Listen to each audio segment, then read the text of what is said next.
and delusions. Wake me up, show me a new dawn. Open your eyes, bright children of light. I am awakened, I am awakened.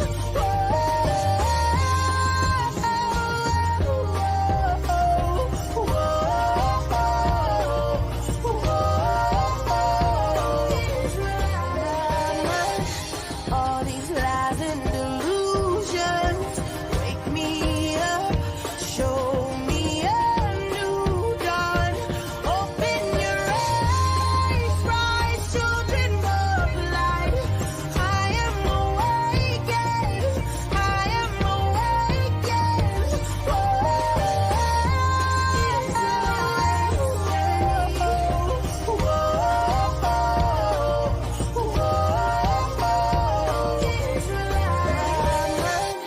All these lies and delusions, wake me up, show me a new dawn. Open your eyes, bright children of light. I am awakened, I am awakened.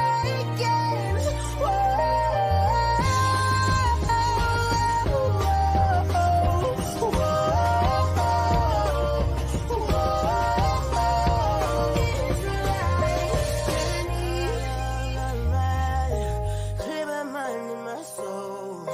Gave me a new man.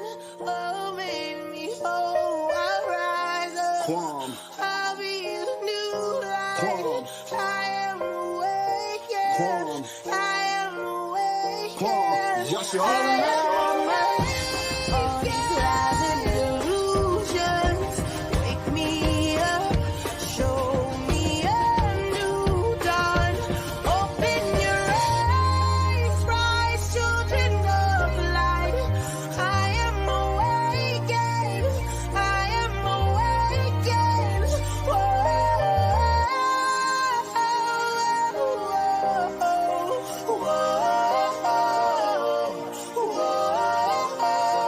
Israelites journey. Shabbat shalom to the kingdom of the Israelites. Shabbat shalom to all of you, family. Hope all is well with you today and that the Father is giving you great rest on his Sabbath day. Book says, the Father says in the book that 6 days you will work and 7 you will rest. Now, Christianity obviously has that phrase and that verse confused because they say you can worship on any day. They have it confused because he wasn't talking about worship per se. He was more or less talking about rest because he talked this construct into existence. And on the 6th day, it wasn't because he was tired. He said, okay, I'm done with it. Have at it. So I want to thank the Father for giving us this day of rest. I want to also thank him for giving us time to fellowship yet again on another show so that we can speak to the people and give them some information. Give them some information from an Israelite perspective and not from a mixed up, goofy Christianity perspective, not from a perspective where you taking all of these man-made religions and rolling them into one and giving them to the people like you the Pied Piper and we gonna follow you. Huh? We don't play those particular games. We play the game of life where the Father is the head. The Father's over the top. And we got Mashiach in tow. We also have the Ruach in tow. We thank you, Father. And we appreciate you. We really do. We want to follow you with all our heart, mind, soul, and spirit. And it's tough in this construct to do that. But we thank you. So we're going to get into this show. It's a different kind of show that we're going to do today. Question I'm going to come off the rip before I even unleash the brothers on y'all. The panel. What is going on in the construct we call the Matrix? We starting to see all kind of cracks in the Matrix foundation. All kinds of things are happening on the earth right now. You don't have to have a scorecard. If you Google or YouTube something, like the book say, knowledge would increase. And we know that Google is God, because you can go to Google and type in to the AI and ask AI, oh, AI, will you give me 3 wishes? And AI will say, yes, it is so. And it'll give you 3 wishes. You give it AI, you ask AI, okay, what should I be learning about today, AI? And AI tell you, go to Saudi Air Production. Listen to what them brothers got to say, right? So what is going on in the construct right now? What is happening in the construct? So much going on right now. It's like you don't got a scorecard. And what did the brothers at Salt of the Earth Productions tell you? This thing is bigger than what we realize. Much bigger. The stuff you see going on the earth right now, some people will think it's by happenstance and by accident, but it is not. So I'm going to greet the fam. I'm going to say shalom to the fam. I'm not going to greet everyone like how I normally do on KC, because we want to get into the brother's perspective, the Israelite, the true book people perspective. Not some perspective where you got somebody running around with Mickey Mouse ears and crazy garb talking about you're an Israelite, but then at the same time you worshiping Gaia. So now I'm gonna greet the panel. Shalom to my brothers on the panel. How you brothers doing? Peace and blessings to you. How you doing, brother Elisha? What's good with you, bro? Blessed by the Most High. Shabbat Shalom to all the Israelite family out there. Shabbat Shalom to my brothers on the panel. Peace and blessings and praise be to the Most High's name.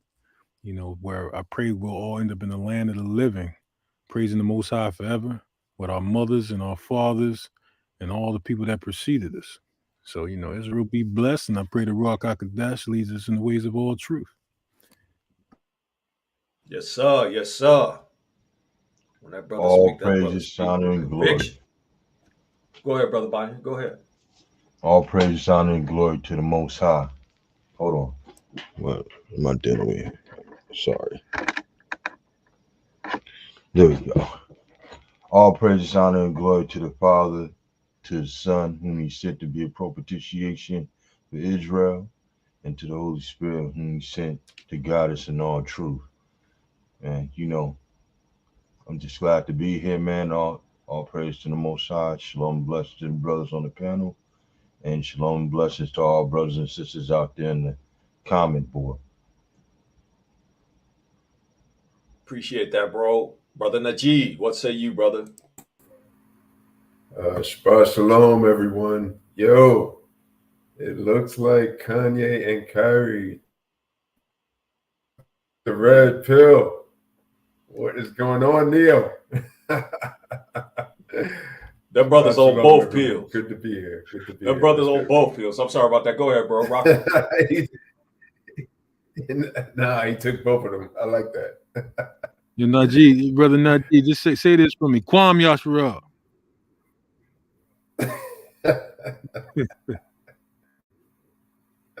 Shabbat Shalom, everyone. Let's get it rolling, y'all. All right, so my brother said he done took the red pill. No, what did Neil say? Neil say to him, if you want to go back to Oz, if you want to go back to the Wizard of Oz, or back down, not go down the rabbit hole, then take this pill and forget everything. So Kyrie and Kanye and everybody else, they said, you know what? Let's try both, and let's ingest both, and we'll taste them, and let's see how they work. So now you getting to see live up close and in person how the Matrix, what the Matrix is really about, and what we not gonna discredit. We not gonna discredit the invisible ones. I'm gonna call them out first before we call out anybody else. Somebody get that precept. We still gonna run it this way for sure. You get that precept where it says we wrestle not against. Yasharali, your fight is not necessarily, it's twofold, but it's not just against your enemies here that you can see, smell, touch, and taste. What about those invisible ones that they can see, smell, and touch and taste you? Sometimes you get a glimpse of them, but you don't really know who they are. Sometimes you may see one of these invisible entities appear before you in the streets as a human. It's in the chat, Elder Cleo. Okay, I'm pulling it up. Appreciate that, bro. We gonna start off the rip with some precepts. This is the day that the Father has made. Let us rejoice and be glad in it. That's somewhere it say that in the book. Somewhere. I know I haven't read that book. Somewhere it say that. Put this precept up. Ephesians 6 and 12. Brother Bonnie, can you read that for me, please?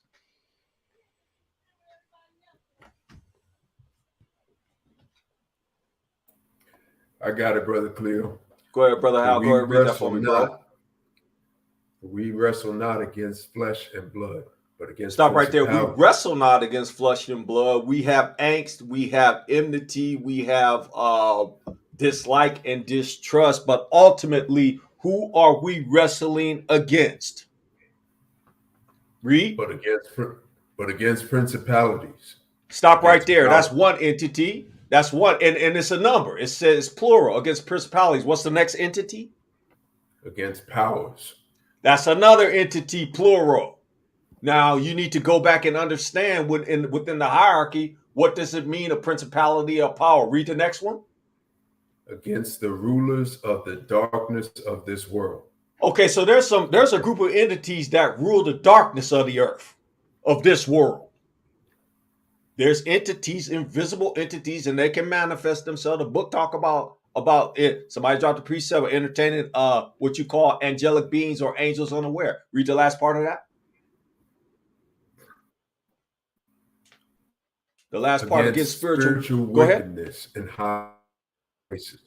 So against spiritual wickedness in high places is a. Go ahead. It's a spiritual thing. That was it, huh? It's a spiritual thing. Spiritual wickedness in high places. So in high places, where there's high places where you got these high-end people running around, you're going to have these entities not only running around controlling their mind, body, and spirit, but they're going to be putting in them wicked things to do so that they can push them down on the earth. Where you live and breathe right now, there's entities that's been placed over that place where you live, and they've been placed to do a job. Whether it be right, wrong, or indifferent. Thanks again, Brother Elisha, for putting that precept up. I'm going to drop it in the chat. Brother Elisha ain't playing with what I call it. He faster than some of y'all look like. My man's coming through right now. Hebrews 13 and 2. Brother Elisha, can you read this for me, please?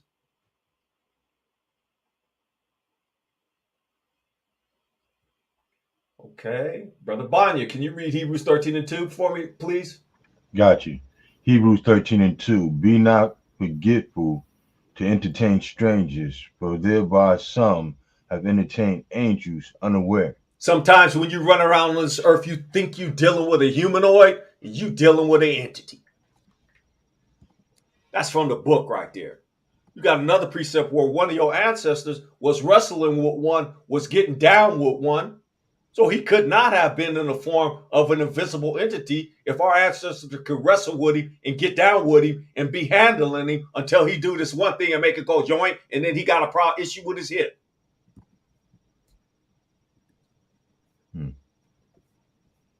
You dealing with entities and you don't even know you're dealing with them. Most of the people you see walking around on the street, I play with my wife all the time when we watching television. I say that news person right there, that person is an entity. All the time we play that. So we're going to get into the show. I asked the question. I'm going to ask the question again. Actually not. I'm not going to ask the question. I'm just going to give a brief little intro as far as where we're going. And I'm going to hit my brothers with some questions. So I asked what's going on in this construct that we call the Matrix. I will say this. The only people that are on the earth that know what's going on, that can forecast, is the Israelites. Everybody else is as clueless as hell. They don't know what's going on. They not gonna know what's going on because the book wasn't given to them. The book is gonna tell you play by play what's gonna happen. But we know this: the Father is running shop, and he's playing some cards that nobody except for the Israelites knew was coming. Point blank. The brothers on Salt of the Earth have been sitting here telling you play by play what's up. Play by play. Go back and listen to when we even started about the whole Kanye thing. We're telling you play by play what's gonna happen. And bang, bang, bang, bang, bang. It's actually easy because you can actually see the playbook. It's the same playbook. Wash, rinse, and repeat. Wash, rinse, and repeat. It's not like we have any extra intel, but I will say this: prophetically, leave the Israelites alone. So the book, when we talk about the book, we should be using the book to forecast the kingdom and to look at these people that's going through what we're going through right now. The last point I'm going to make before I get into these questions: we need to be on guard and awake 1,000% on guard against and against everyone. Everyone we need to be on guard against. You folks in the chat, you need to be on guard to everything that your brother C is saying. Everything. Vet it. How the spirit, how the Ruach vet it to see if it's so. And then you rock out accordingly. But you need to be prepared, because what this is going to help you do is prepare you for this wave that's about to happen. But we're gonna give you a little bit of pointers on how you go impact the wave that's coming upon the earth, because it's already here. So the first question I have for my brothers on the panel is, why now? Okay, but before I go into the why now, I'm going to say two names. I'm going to say Kanye West, and I'm also going to say Kyrie Irving. For those of you who don't know, Kyrie Irving put out a tweet that supports our brother Ronald Dalton with the Hebrews to Negroes Wake Up Black America book and video. And for those of you who don't know who Ronald Dalton is, I would suggest that you Google him, because he's a staunch Israelite that has been teaching our people, or the people of the book, for a long time. And he puts out his own documentaries and videos, and he's actually leading the charge of us going back to Africa. So the question that I have for the brothers on the panel is, why now? Why is this happening now? Brother Elisha, I want to start with you. It's happening now for the same reason that Nehemiah said when we were in the land of Babylon. He said that nobody knew what the Most High put in my heart what to do at Jerusalem. The 400 years is up. The Most High said after that 400 years, he would deliver us out with great substance, prophetically. When our people realized that the 70 years was up in Babylon, they spoke different. They moved different. They moved forward to that end. And our people might be a little slow with it, but the Most High allowed for the work that brothers to do on the street corners, even the ones who do the work online, and wherever the work is being done. This is the fruit of what brothers are saying. So Kanye, Kyrie, and many other Israelites that keep it in their heart but don't articulate it is watching prophecy unfold, the awakening of our people unfolding. And this is the spirit of the Most High happening, because the Most High knew exactly who to choose, who can take losing billions of dollars and still stand on the fact that we are those people. Now, whatever he did preceding that is just what it is. The same way we did many things before we came into the truth. The same way we're dedicated now and wasn't then. He seemed to be standing on the Most High more than he had ever been, maybe the first time in his life. And there's other things he said as well I wish that we could get into. But the point is this: that 400 years is up. And the more our people start speaking that we are the Israelite, that'll be the essential question, the main question they have to focus on. They ain't going to be able to deviate to say, okay, well, it's about this. It's about anti-Semitism. They're going to have to face the fact that we're looking them in the face saying, we are the true Yahada. We are the true tribe of Judah. We are the ones whose land you have taken from us. We are the ones the Most High said he would pluck y'all out the land and put us back in the land that he caused or promised to our fathers. And this is why this is happening now. It's Kanye, then it's Kyrie, and it's a bunch of other ones that they're going to give courage to just by speaking out, not caring that money is on the line, not caring about being ostracized and made a pariah in society. So this is happening by the Spirit of the Most High. The Most High chose the one who could take it, and obviously he can because he's still speaking. Brother Banya, what say you to that question? Why now? Daniel 12:4 says, shut up the book even until the time of the end. Many should run to and fro, and knowledge shall be increased. You know, these people, they spend a lot of time trying to hide the information of who we are from the masses of the people. And it's coming to a head. It's coming to a head where people are able to look online. They're able to get access to books that we normally wouldn't have access to, you know, and able to look and see the history. And then you got brothers, according to Daniel, that their understanding is shining, as bright as the sun, and it's bringing people into the understanding and turning people from wickedness to righteousness. You know, these entities and these powers that be, they put forth a lot of money and a lot of effort to try to stop people from the inevitable. The Most High won't be stopped. The 400 years is up. Okay, so both of you have said something that's pretty salient, and you both mentioned the 400-year prophecy. And I'm gonna table that for now, but that's a key point, I believe. Brother Najee, the question is why now? Why now is Kyrie and Kanye West appearing to jump out the window? Yeah, man, the 400 years is definitely up, right? And that's a huge part of it. That's like paramount right there. But we're being identified now, not just by ourselves and our waking up, but we're being identified by everybody else. And it looks like our major battle, people who are going to try to persecute us and hold us back are the Jewish people. You know, those ish people, they're gonna come for us. And this is, I don't think, in my opinion, that this is going to be a time where we're going to be able to relax. You know, we got a target on us now, and that's it. That target is deemed by the Most High. We got two of the most powerful, influential people stating that they are Israelites, right? Pointing in that direction. And I don't think at this point it's about money. I don't think at this point it's about anything else of putting that target on our back. And not only are we waking up, but everybody in the world is going to know now who we are. Start, it's coming. And we there's nothing we can do about it now. Nobody can stop this. It's in motion. And so what we need to look forward to now is this luring of us into the wilderness, right?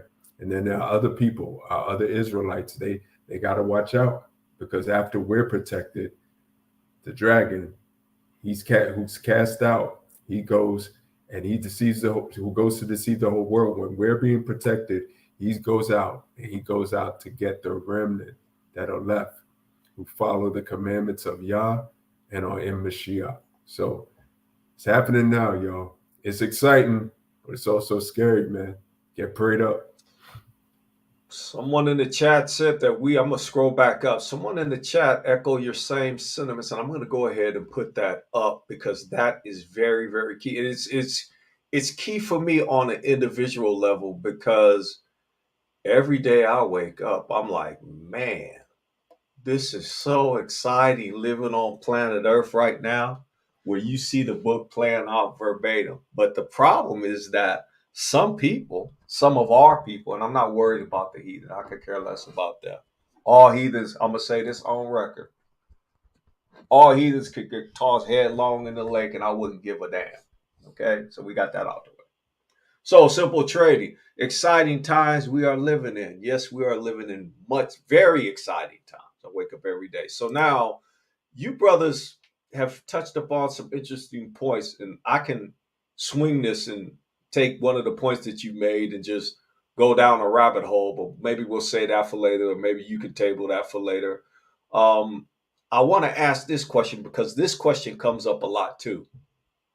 Um, these people, and what I mean by these people, because they're on such a high economic strata, a lot of people don't even consider them our people. They just consider them as their entities, number one. But then number two, what they'll look at them and say is, okay, Kanye is just a distraction. We heard that early on. Okay, Kanye is just a distraction. Don't worry about him. Yada yada yada yada yada. Right. And so now we're going to hear the same thing about Kyrie. Kyrie's just a distraction. Yada yada yada. How would you brothers answer the "this is just a distraction" comment? Because to me, that's a cop out. And I'm going to say this for everybody who said who says anything like that without looking at the matter and weighing the matter and understanding the matter. You just jump out the window and say that's a cop out.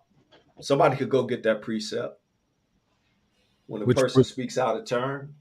Let me see. Who am I asked first on this? so I'm gonna go with. I'm gonna go he who with asked for a Anya. matter before you've heard it out is foolishness and a shame. You talk about that one? Thank you. Yeah. Yes, put that in the chat, please, so I could drop that. And while you're doing that, I'm gonna ask my brother Banya the question. Um, the commentary or comment of "this is just a distraction." Can you answer that for me, or can you elaborate on what your thoughts is on that question? Well, the first thing I would ask is a distraction from what? In the context of what he was speaking about, it directly relates to the awakening. So when people do say that it's a distraction, I would ask, like, what is it a distraction from? If he's speaking on the same, if he's speaking on the plight of our people and he's speaking on who we are, then how is it a distraction from anything concerning the awakening? People say that because they don't value what was said, or they didn't really listen, or they focus more so on something else outside of the things that pertain to what we've been saying. All right, so if Kanye says that we are the 12 tribes of Judah, and oh well, yeah, we're not the 12 tribes of Judah, we the 12 tribes of Israel. I think our people are too particular on things, and they don't understand the different increments in awakening. All right, when one awakens, and you can probably go and trace this back to your own awakening. When you awoken to who you were you all out knowledgeable of everything? I don't think so. I don't think the majority of us just knew everything about who we were, and how we were supposed to behave, and who we were supposed to be around, and how we were supposed to worship, and when we were supposed to worship, and what we were supposed to observe according to the book. We just didn't know these things, you know. So that you have that on one end, and then the things that he spoke that definitely relate to what we've been going to through in this nation. A lot of people have been just this nation has a record of minimizing our suffering or our talking points when we talk about our plight.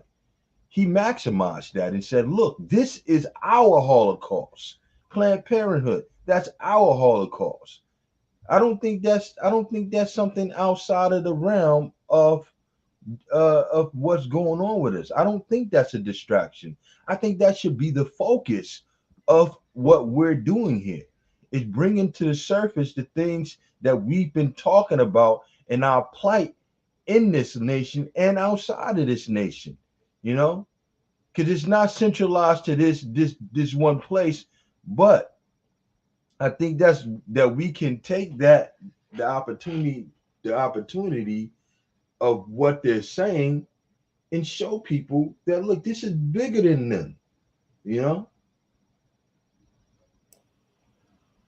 Okay, so I want to go back to, and thanks for that answer, brother Banya. Proverbs 18 and 13. Elisha, thanks for dropping this in for me. He that answereth a matter before he heareth it, it is folly and shame unto him. A lot of times, I'm guilty of this, but I'm mindful of this precept. A lot of times, we won't hear a matter first. We'll jump out the window. Israel, stop doing that. You need to be Uh, operating with wisdom. You should be moving in a sense that you need to hear something first, hear the matter outright, and then speak. Brother Elisha, the question is, how do you answer this is a distraction? I'm going to put the questions up as I ask them. This is a distraction, brother. How do you answer that? I'm gonna say this in not the most polite way, but the most probably pretty much blunt way. Everybody got to know that their position is their position. When Moses went into Mount Sinai, you had plenty of people that was within the land of Egypt that complained, that prayed the Most High for deliverance. But it was the one who went further than that. It was the one who was vocal to the king of that nation. It was the one that was vocal amongst the people. We're going to liken that to a time right now. You got your people that teach inside churches, and you got the people that teach online. And somehow we invalidate those who go out on the streets corners as being a distraction, to being a spectacle. Then we go even further if a person goes further than that. Say, when we went out there to the White House and United Nations, these brothers is uh, a distraction. They're not accomplishing anything. Now we take it up to Kanye on the level that he's on, and we say it's a distraction. But it takes the people that go further than the ones that sit back doing nothing to get the attention of the people. A lot of people that's learning this truth seem to invalidate the ones who go far enough that this truth can actually have light shed on it, that is actually taken serious. Kanye is at a point where he might be the pinnacle of where our people can be in this society, in this infrastructure, to have a voice and people listen outside of being inside the military or inside politics. You got to respect the position that you play. If you sit at home and you're watching, you need to reserve your opinion, seeing as though you're not ready to give anything up. It takes a lot to go out there, and the people need that. The ones that seeing you do it need that. They need to see that we are serious. They need to see that we are vocal. They need to see that the Most High is waking us up. He's riling up our spirit to say these things to them. They need to see Leviticus, the 26th chapter. They need to see First Kings chapter 8. If the lands that I've scattered, they will bethink themselves and consider. The Most High is delivering us according to the scriptures, and it is necessary that brothers, or no matter what position it is, sacrifice themselves. The apostles went out, they sacrificed themselves. They were in the middle of the synagogues, they sacrificed themselves. They went out in the street, they was beaten, they sacrificed themselves. If you're not doing that, then you support that. That's all I got to say. Oh boy, you talk about that. You brother C, you always talk about that tingly spirit that be jumping on you. Ooh, man, when that brother speak, boy, and the hairs on your neck, back, and your legs gonna stand up. And I want you to go the precepts that you just quoted, the books. Go get them, and we gonna talk about them. You table them for now. We'll talk. We'll talk about I'll put them them. in Let the me chat. see. I asked the question to um a distraction to Banya and Elisha and the G. I want to get your perspective on. Oh well, this is all a distraction, and the family in the chat know what's up, y'all. We can't pull the wool over y'all eyes. What say you on this distraction question, brother? Yeah, I think if you're coming from a non-Israelite perspective, you might think that this is a distraction from something else that's going on. Or or you may think like with Kanye, for example, that I also thought in some way, shape, or form, and hear me out, that Kanye used this also to his benefit. Now, real quick, what I mean by that is Kanye wanted to get out of some of his contracts. And Kanye probably knew that if he just canceled those contracts, that he wouldn't get paid for them. So he wanted others to cancel the contract. For example, he wanted to get out of his contract with Adidas. He didn't cancel that contract. He had them do it. So Kanye still gets paid, right? If the other party cancels the contract, Kanye still gets paid in some way, shape, or form, more so than he would if he canceled the contract himself. So I don't think that Kanye is an idiot,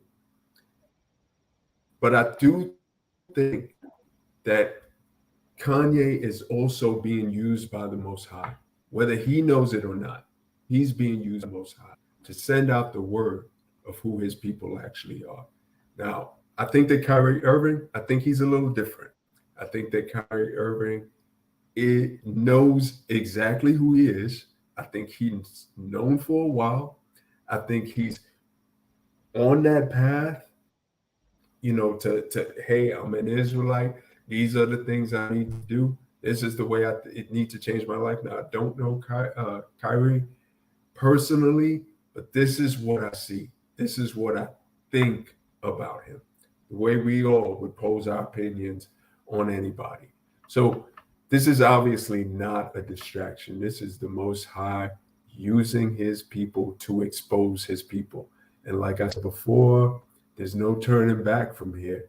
We're going to see more and more people coming out and saying they're Israelites. We're going to see more and more people coming out and saying, hey, wait, I didn't know about this. Let me learn more about this. Wait, you're telling me I'm an Israelite? What does that mean? We're going to see more and more Jewish people crying anti-Semitism, coming against us, saying you're not Israelites, or even saying, hey, you might be, but so are we, trying to impose the tribe of Gad on us, other tribes on us besides the tribes that we are, not doing their research and still trying to slip themselves into the covenants of the Most High. So no, this is not a distraction. And even if they think it is, again, who cares what they think? Perfect ending to a perfect comment, brother, and commentary. I appreciate that. So here's what we're gonna do. We're gonna do a couple of things here. One, I want to look at some of the comments in the chat, and I've highlighted a few of them. I'm gonna go back to some of them because they're really potent. And now the precepts, I've started them. I put them to the side. My good brother JPM and Nature's Graffiti. One day I'm gonna have y'all on the show, and we're gonna play who could get the mightiest precept out, and we might even throw Mariah Yakita in there just to keep it balanced, right? Two sisters, two brothers. The contest: who could drop the fastest, the precept the fastest, right? Because y'all be on point. I'm gonna highlight this statement right here. Technical love by Yahuwah. The statement of saying this is a distraction to draw many people away from what is really being called a distraction. Pay attention, family. That right there is the comment of the week. Point blank. That's the comment of the week right there. Because you jumping out the window saying this is a distraction without even listening to a matter, as the precept said, is folly, number one. But number two, you're not looking at the grand scheme of things. It's almost as if you got a lot of Israelite 0.5s out there running around talking out the side of their neck, talking about this, that, and the third when they shouldn't be. I'm gonna put up a couple more of these because y'all flame throwing as usual. Regardless if folks think Kanye is for us or not, this situation has caused this awakening to go further than it has. It's called signal boosting. Signal has been boosted. Most of our people are going to start looking for truth of who they are. That's right. Straight up signal boosting. My sister Kaya, daughter of Zion, Shalom. The Most High could have used his platform to plant a seed. That's right. Plant a seed. Okay, so they'll be asking the question now. Well, why is Kanye saying that? And then why is they taking all this man's money? What did he say? Let's look at everything that he said. Okay, so now we got another brother that's done jumped out the window. What is this? What is this movie that they're saying is so bad and terrible that's anti Shemitic? What is that movie? why is it anti-Shemitic? And so let's look at, I'm going to look at one more comment. Let's look at this comment. I know a lot of Israelites that won't speak on it publicly because they don't want to be outcast. That's probably a common thread. My brother Tone Spain, shalom, Shabbat shalom to you. It's Shabbat shalom again to everybody in the chat. There are Kanye's and Kyries in every sector. We're all doing the work we're called to do in our areas of influence. Now, that's a very, very critical point. Here's why that's critical. Everybody has a lane. Everybody has a lane. And what is that lane based on? It's based on the lane that the Father put inside your spirit before he called you to this earth. The things that you love to do, the things that you have a passion for, that's your lane. That's your sector that Tone Spain is talking about. A lot of people don't realize that the Father gave you all those IPs and all those great ideas that you got, that you're saying in your mind right now, well, you know what, I'm resource strapped. I can't even bring these forth because I'm resource strapped. Okay, we got that. That's been the bane of our existence. Not the talent intent, but I don't want to get sidetracked. Each one of us are called. Books say many are called, but few are chosen. Let that sink in. So now we're gonna move to this right here. This is what we see on the screen here. This right here. Take a look at this. Now, mind you, put a one up if you're familiar with Ronald Dalton Jr. Hebrews to Negroes series. Y'all put a one up. I want to see all them ones before we go forward. Y'all put them ones up. Brothers in the chat, y'all put y'all ones up too, because I know y'all familiar with my good brother Ronald Dalton. Ronald Dalton had never not once preached no hate against no fake people in the book, against the fuse. He has not one time done that. Ronald Dalton put a documentary and a book out concerning the real people of the book, because that's what the book says. And look at what the media is saying en masse. Let's take a look at this. Kyrie Irving boosts anti-Semitic peddling Jewish slave ships. ESPN. That was from Rolling Stone. ESPN. Nets condemn Kyrie Irving promotion of anti-Semitic film. NBC. Nets owner says he is disappointed after Kyrie Irving appeared to promote anti-Semitic film. Yahoo News. NBA star Kyrie Irving posts tweet promoting anti-Semitic documentary. Canada. So it's of course it's worldwide. Y'all know that. NBA executive said no one would. Okay, so that's a different article. That's a different article. The general from I'll put that in quotes, from the Nets openly condemned him, saying whatever he was saying. And so let's take a look at the Rolling Stone. Brother Elisha, that's the article that you sent, right? Because Brother Elisha alerted me to this last night. I must say this. Yeah, He alerted me to last night. The one I sent was a Yahoo News article. I mean, but Yahoo News. Okay, we'll go to that one. This one here, right? Yeah, I believe it's that one. Yeah, we go to this one now. Mind you, we got this last night I got this last night from my brother Elisha, and so we didn't even nothing that we doing is pre-recorded for sound quality, sound check, or nothing like that, because this just came about, right? And so none of our stuff is typically not canned anyway. We just shoot straight from the hip, and we shoot from the book, and that's it. We're not doing no fake news. We're not doing no make it up as you go, talking about Scooby the Baba, presto changeo, and then you're saved. Nobody over here is doing that. You need to go tell your family that's in Christianity to come over here and check these brothers out that's rocking out for free. And they talking about the book.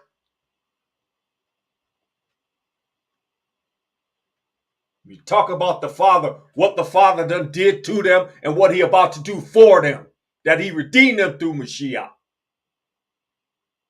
That's what they talking about. Go tell your family right now. Go get yourself a drink and tell them right now. Let's read this article. NBA star Kyrie Irving post tweet promoting anti-Semitic documentary. Now y'all saw the tweet. Here go the tweet right here. Hebrews to Negroes, wake up Black America. Not one place in it do he say that he hate the fuse. Let's read this article. NBA star Kyrie Irving tweeted a link to an anti-Semitic documentary Friday night, drawing condemnation for both his team and its owners. Now, because you say it is so on the earth, fuse? That's a question that I have. Because you say it is so? That's a question for you, brothers. But we're going to hold that question. We're going to read the article, then we're going to get to it. Just prior to the Brooklyn Nets loss to the Dallas Mavericks on Thursday, Irving shared on Twitter a link to a film which is streaming on Amazon Prime. Let's see how long Amazon Prime keep this up. Let's see. You think it's already down? And this is the general I was talking about. Joe Tsai, the owner of the Nets, condemned his star shooting guard's tweet promoting the film Hebrews to Negroes. Now, Joe Tsai done jumped out the window, ain't even watched the film. First thing that come out of his mouth, oh, because the fuse says anti-Semitic, oh yeah, that's what it is. You'd have completely jumped out the window without even listening and seeing the matter, if it is or not. So if you say that, okay, Elisha, Banya, Hal, Najee, Brother C, y'all anti-Semitic, don't say nothing else again in your life. Tone Spain, you anti-Semitic, get the hell out of here. Jason Caron, we know you anti-Semitic, and I say, you can't speak no more. They silence of the lambs. Sister CC, yeah, she on there anti-Semitic. Yeah, this one right here, she definitely anti-Semitic. Notice I'm saying Shemitic. I'm not saying Semitic because there's no place on the earth where you got a Semitic people. That's a misnomer in and of itself. I'm going to keep reading. So this dude, the owner of the Nets, condemned his star shooting guard's tweet promoting the film Hebrews and Negroes, Wake Up Black America. I'm disappointed that Kyrie Irving appeared to support a film based on a book full of anti-Semitic disinformation. And you a liar, Joe Tsai. I'm gonna call you that in the open air because here's why. One, you ain't read the book, nor have you seen the film, and disprove anything that the brother's saying. See, this is the playbook that they have, and you know what's gonna happen? Some of you simple, silly Negroes, it's gonna be like, well, yeah, this is that. But a lot of them gonna say, okay, well, let me read the book. Let me see what this dude is talking about. Let's go see. Let's go figure out what this man was saying. Let's go figure out who is Ronald Dalton. Who is he? What right does he have saying that he's a person of the book? You don't have no right, Ronald Dalton. You don't have no right to be saying that you Shemitic when they Semitic. I want to sit down and make sure he understands this is hurtful to all of us. And as a man of faith, it is wrong to promote hate based on race, ethnicity, or religion. Ain't nothing Ronald Dalton said in there is hate. You, sir, you, ma'am, ADL, any few that's saying it's anti-Shemitic. Notice they're not saying that. They saying anti-Semitic. And as I was going to say, you're a liar. Tsai's comments came after the team issued a collective statement strongly condemning Irving for the tweet. We believe that in these situations, our first action must be open, honest dialogue. We thank those, including the ADL. ADL ain't got nothing to do with you. ADL hates your guts. So-called black people who have been supportive during this time, the Nets said Friday. The documentary is based on a 2015 book of the same name. It advocates many of the central conspiratorial, look at what they do, conspiratorial and anti-Semitic tenets of black Hebrew Israelite movement. And now let me tell you, number one, first of all, we don't call ourselves no black Hebrew Israelites. I actually hate that term. There's no such thing as no black Hebrew Israelite on this earth. You either Yasher Allah or you're not. There's no black Hebrew Israelites. That's worse than calling me a moon cricket. When you're saying this term right here. You're saying that term, that's worse than that. which believes black people are the true descendants of biblical Israel. Okay, so where's the hate speech in that, and where's that incorrect? I can prove the book that I'm a person of the book because of what our people done went through. The fews can't prove it. We could prove that you King Bulan's children, though. Google King Bulan. You see what you get. The source also heavily quotes the protocols of the learned. They left that part out. Learned elders of Zion, a hoax text. See how they dismember and try to minimize and mitigate something. How they try to mitigate this writing. For those of you who haven't read it. If you haven't read the protocols of the learned elders of Zion, you should. Originating in Tsarist Russia, which, peep this out, family, this is not by coincidence or accident. Originating in Tsarist Russia, which claimed a Jewish conspiracy controls world markets and the media. What do you think Putin has to say about the learned protocols of the learned elders of Zion? What do you think he has to say about that? You think Putin read that book? Do you think Putin know who them people in the Ukraine is? Them King Bulan's people? Y'all didn't know that, did y'all? Did y'all know that the people in the Ukraine is King Bulan's people? That's like a haven for those people. Y'all didn't know that, did y'all? Y'all didn't know that the president of the Ukraines, he's a few. Y'all didn't know he was a few, right? Y'all knew that. Let's keep reading, and then we're gonna exit stage left on all of this. We're gonna read this part. We don't have to keep reading because we know what it is. Y'all could go get it. Irving's tweet comes on the heels of, look at what they doing. They telegraphing. Irving's tweet comes on the heels of artist Kanye West making similarly anti-Semitic remarks on social media in recent weeks. The rapper turned fashion mogul has had numerous massive sponsors, including Adidas and The Gap, pull lucrative partnership deals as a result. Irving has yet to address his post with the Nets set to play the Pacers Saturday night tonight in Brooklyn. Well, why he got to address what he put on Twitter? He put it on Twitter. What did he need to address? Here go the tweet right here. He didn't say nothing else. He just say this, boom. Now, this comes on, and my brother Elisha has been bringing this out eloquently, I might add. This comes on the heels of Kanye West, right? So now let's get back to, we done seen the article. You guys can Google it for yourself. I'm not going to entertain dropping that in the chat. We're going to get back to the Q&A. Go ahead and say that, bro. Go ahead. I just want to say one thing about that article, just the last part of it, if you don't mind scrolling down to the bottom. Want me to go back to it again? Sure, bro. Yeah, I'll go back to that. Just to go down to the bottom. Yeah. And then I want to go cover something. Since we're going back to it, I do want to cover something in it that I forgot to think about. I apologize for that. So go ahead. Where you want me to go? You go, brother. You quarterback this thing. Okay. So you say you want me to go down to this last part. Now go ahead and highlight what you wanted to highlight. It might be the same thing, so we're gonna let you continue. Well, what I wanted to do was I want you to rock out, and what I wanted to do is what I like to do, what I always like to do when I see stuff like this, I like to read the minds of men and women. Okay. Because a lot of the minds of men and women is jumping out the window like this Tazai goofball did. You didn't research the matter. You just said, "Oh, ADL said it's anti-Semitism," which.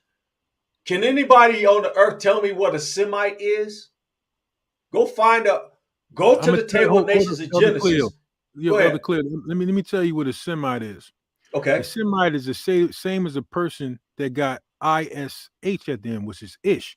And what is SEMI means semi, the same way ish means kind of something. So they're kind of Hebrew semi, in the same way Jewish is kind of something. So semi goes right in line with being Jewish. Okay, I see it here. Your reasoning. Is that like semi-sweet chocolate, where it's not really sweet, but right? It's not really sweet, like Jewish, like it's kind of a Jew, like ish, kind of like that. You know? Yeah. Okay. All right. I wanted to see the minds of, and I see where you went, because it does say here if I look at that, it says semi. So you're a semi tick. Yeah. Like, when it says you in the Semi semi-pro league, you are in. Yeah. You know what I'm saying? So You're not semi in the pros. goes with their whole narrative being ish, a semi. Why would they be Shemites when they're semi? I got you. So Okay. they go with Never their whole seen move. that. Never seen that. I got you now. Okay. So if you're a Semitic, you're a semi. You're semi. You're not quite that. Not quite that. You're close but no cigar. Horseshoes and hand grenades. You a hand grenade. You ain't that thing. You ain't that thing. That's why Revelation 2:9 and 3:9 is so prevalent. So here's what I'm gonna do. I look like I can't find the minds of men and women like how I want to, because I was reading, it may have been on the tweet. I was reading some of the comments, and you've got heathens and our people jumping out the window coming against this man when the man ain't did nothing but posted up a picture of a movie that he enjoyed. But he did say Right? one thing they really wanted to highlight, man. And matter of fact, I just want to read that small part inside that article. If we can bring it back over, I'll just grab it. I did save it to my computer, so I got it right here, man. I got it right on the screen. I'll bring it back up for you. If you go down to the bottom of that article, I just want to show two things where they really got their problem at about Kyrie and Kanye. Let's get that. You want me to get the same Yahoo article? Yeah, just if you scroll down to the bottom right before you get to those last few words,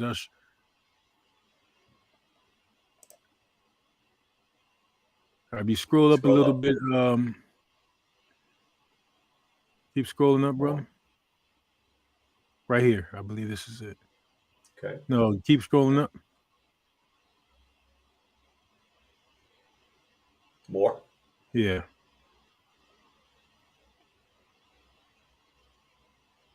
It actually looked like they altered that article. Well, I'm glad I saved them because there's actually something missing. There's actually something missing on that article, and I'm going to show it real quick. Yeah, go ahead and show it, because this one is dated October 29. That's another thing that they do. They'll switch it, do add moves and changes as they see fit. They took some things out of there, but I'm gonna stop sharing. You go ahead and throw your share up, and I'll make sure it gets on the screen. All right. Let me grab it up. I saved it to my computer. Let's see. Hopefully you saved it. You got a screen cap of it, because these people crafty, man. Crafty Council operates on several different levels, y'all. So when y'all gonna operate in Crafty Council? Go ahead, bro. Let's see. 1 second. Kind of figured they was gonna do that. All right, let me see something.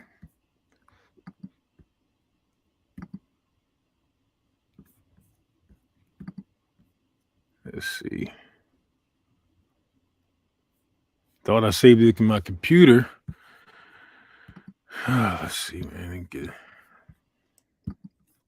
There's a part at the bottom where Kyrie makes a particular quote, and I just want to highlight that part. But go ahead, brother. While I find that, I don't want to hold this up while I'm looking for that. Okay, we'll circle the wagons on it. Let's get back to it. I was asking y'all some questions, and so here's what I want to do. I don't want to get that right now. I want to go into a different direction. So I'm going to ask you, brothers, this question. What impact does Kyrie, and we already mentioned signal boost, but I'm asking this I'm going to ask the question this way. Does this sort of exposure slow the awakening? I'm going to start with you, brother Najee. Does this exposure slow the awakening, or what impact does it have on the awakening? No, it doesn't slow the awakening at all. I think that the impact that it has is it speeds it up. We know that we've been waking up for quite some time now. For the past, I guess we can say from 2012 specifically. We've kind of seen it happen. Maybe some people would say even before that. What strikes me is the way it's happening. I never imagined that it would happen this way. I never imagined that the Most High would use somebody like Kanye West For example, to kind of spark our people into figuring out or trying to figure out who they are. I never thought that, he would use situations like this, you know, I honestly, to be honest, I never even thought that he would so much use in such profound way online Israelite teachers like Ron Dalton, people who have been in this for a while, people who wrote books on the awakening. I never imagined that it would happen this way. Um, but we don't know, we are Israelites and we don't know, except for what, Yah has revealed to us. We don't know the ways of Yah. We don't always know how this is going to come about. Um, that's why, one of my messages, if nothing else for today, is to be prepared for anything. Be prepared for anything. This doesn't get easier for us. It gets harder. Let me say that again. This does not get easier for us. It gets harder. So everybody just needs to be on their guard, be prayed up, stay in the Most High, seek after His face by following His law, statutes, and commandments. Get on your knees to the Messiah, because this cannot be stopped. Pardon, I didn't want to. I didn't want to interrupt, brother, but I actually found the quote that Kyrie Irving made that the brother Elisha was looking for. Okay, so hold that thought for just a hot second. I want to greet the apostle Curtis Lewis. Shalom to you, brother. Peace and blessings. Shabbat shalom to you. And Shabbat shalom to everybody who just joined in, who just now decided to jump on, the latecomers, and everybody else. So go ahead, brother Bonnie. You got it, or either brother Elisha got it. One of y'all could put it up, and then Elisha, you can speak to it. All right, so I'm going to read it. And it says, as for Irving's long before tweeted out Hebrews to Negroes, he appears to tweet something in line with Black Hebrew Israelite thinking back in March of 2021. The statement wasn't overtly anti-Semitic, rooted more in that core notion that Black people are the real descendants of the Israelites. And he states, "You better stop playing with history," he wrote. "You better stop lying to your people, Europe and America. You better stop feeding BS to the innocent children of God. The original people are returning, and this time God will intervene at every corner of the earth." So that's what he said back in 2021 of March. And they said it wasn't overtly anti-Semitic, but herein lies the real issue. It's not even about any anti-Semitic, quote unquote anti-Semitic remarks that were made. It's really about him saying that we are the children of the Most High, or even implying that is what they have an issue with. But they're not going to outright say that. They're going to try to make it into something that it's really not. They're going to make it into something like DEFCON on Jewish people, or promoting Hebrews and Negroes without actually saying what in that book was anti-Semitic.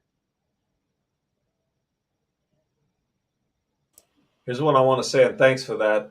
If we got a screen scrape of that, I do want to put it up for the family. So if you could send that to me, or if we could throw it up, because I'm scrolling through the brother's timeline right now. I went back to March and I didn't see that quote, but I did see some interesting quotes that, at given time, we're gonna jump back onto the timeline of questions that I have for you, brothers. But given time, I'm looking through the brother's timeline, and he was dropping some bombs. Matter of fact, since I'm there, I'm gonna go ahead and share the screen.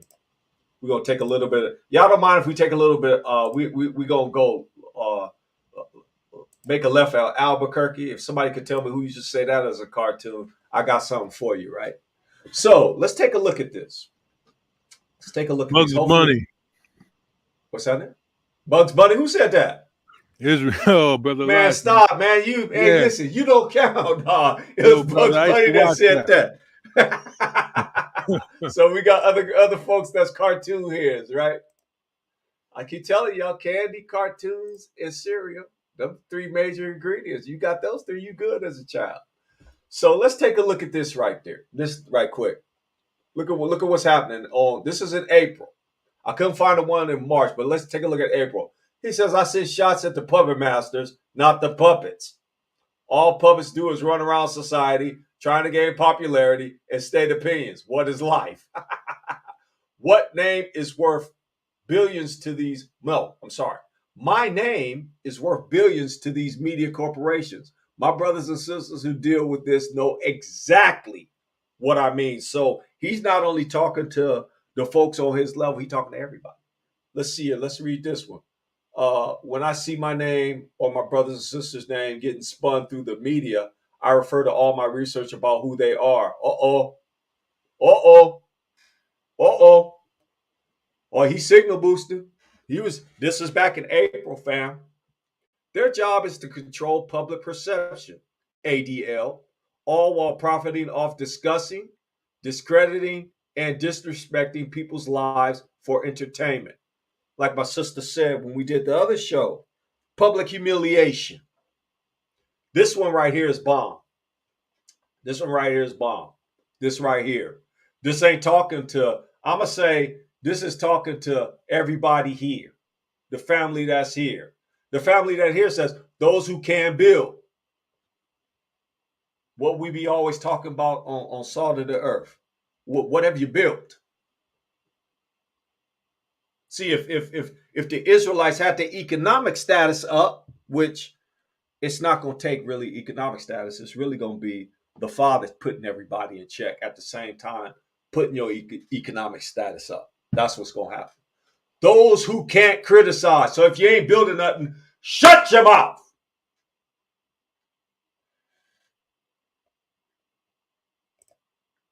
Okay, now that I got that out of my system, let's get back to the give back. So, Your brother Cleo, let me say this one thing, Elder. It's funny, man, that in society, other nations can throw our people under the bus, and we don't understand the concept of nation and tribe and keeping things in house. You come against one member of my family, you come against us all. But yet we understand these things on the intimate level when it comes to our wives, our children, our family members. We don't run for the most part and go have those things run out in the street or allow people to degrade or disrespect our people in house because we identify with those who are close kinsmen to us. But when it comes to our people, we'll just jump on top with other nations disrespecting and downplaying our own people. And you don't really notice that with other nations. You might see that with the European powers. They tend to get on TV and blast each other. But when do you see that type of stuff in China or Asia or any other nation that got some type of respect for their own people? You only see it within this construct, really. pretty much, and we keep bringing that same sentiment out time and time and time again. We like a broken record. When is it going to be that you get on code? We'll use that vernacular that's out there that some of y'all will understand. When you gonna get on code? The code is the book, by the way. I'm not talking about no moniker, no silly colloquialism that some Negro done came up with. When you gonna get on LSC and recognize that the book only place that you can get your plight explained and what it is by going to the book. I'm gonna get off of that. I'm not gonna keep going on that. I had something that I was gonna throw on the screen, and now I can't throw it on the screen. So here's what we're gonna do. We're gonna switch gears. I want to play a couple of Jason McCauley. Jason McCauley says something profound.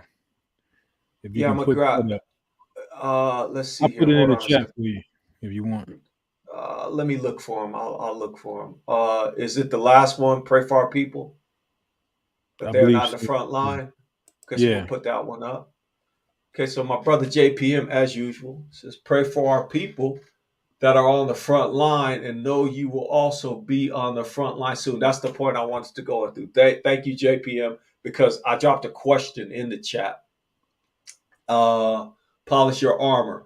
And that's exact perfect segue into the question that I dropped. I dropped a question, and the fam is moving so fast that I can't even keep up. Y'all keep rocking out. So check this out, fam. Look at this question, and I'm gonna ask this question to the brothers on the panel, starting with Najee. When I say who can get it, who can get the treatment that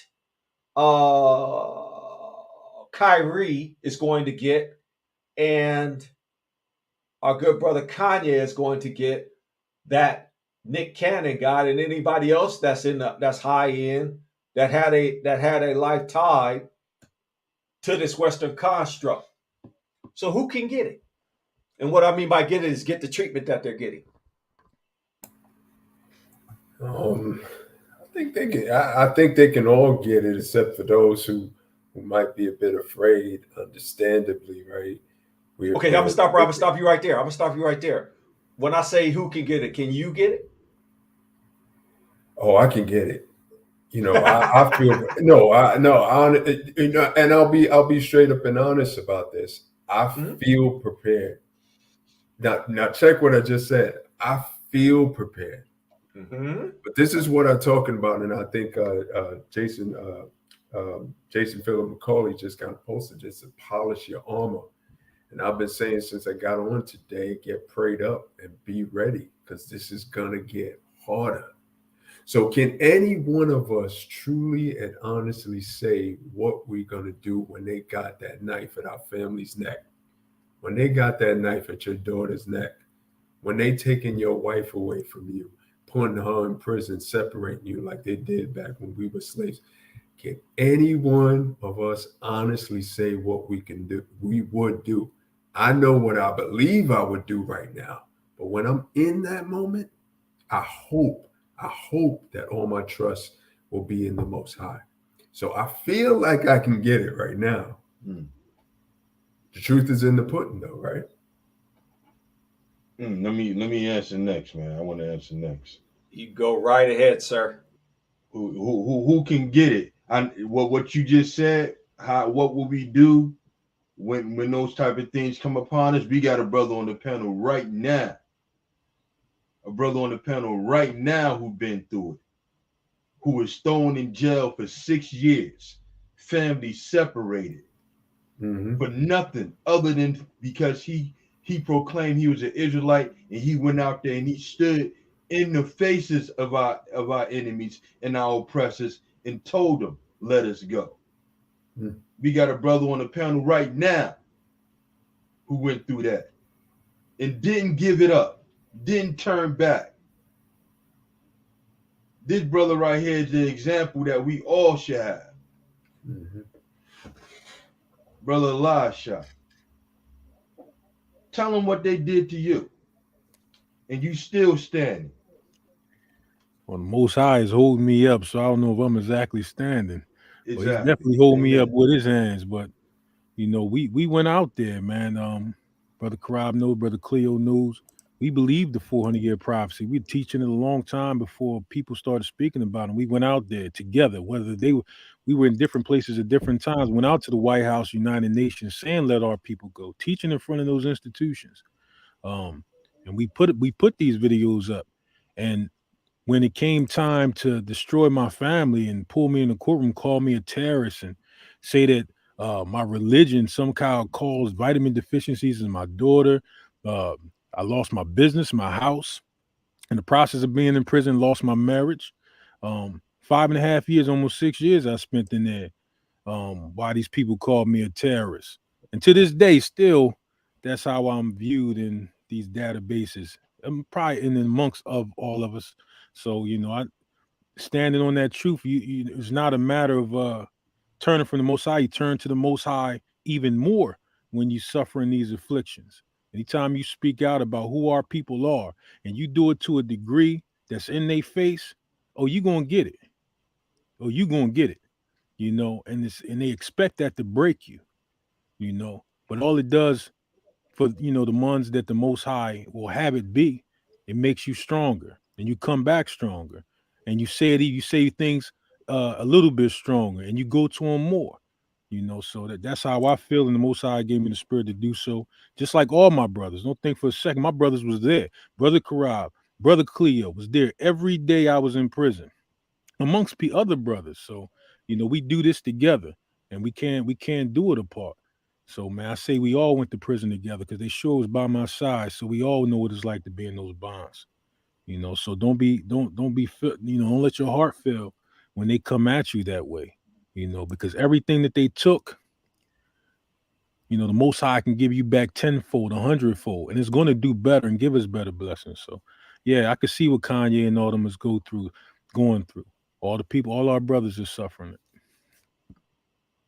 Yes, sir. Now you guys killed that question. What we're gonna do now is we're gonna switch gears for just a moment. Y'all don't mind if we switch gears and we spend a little time with y'all, do y'all?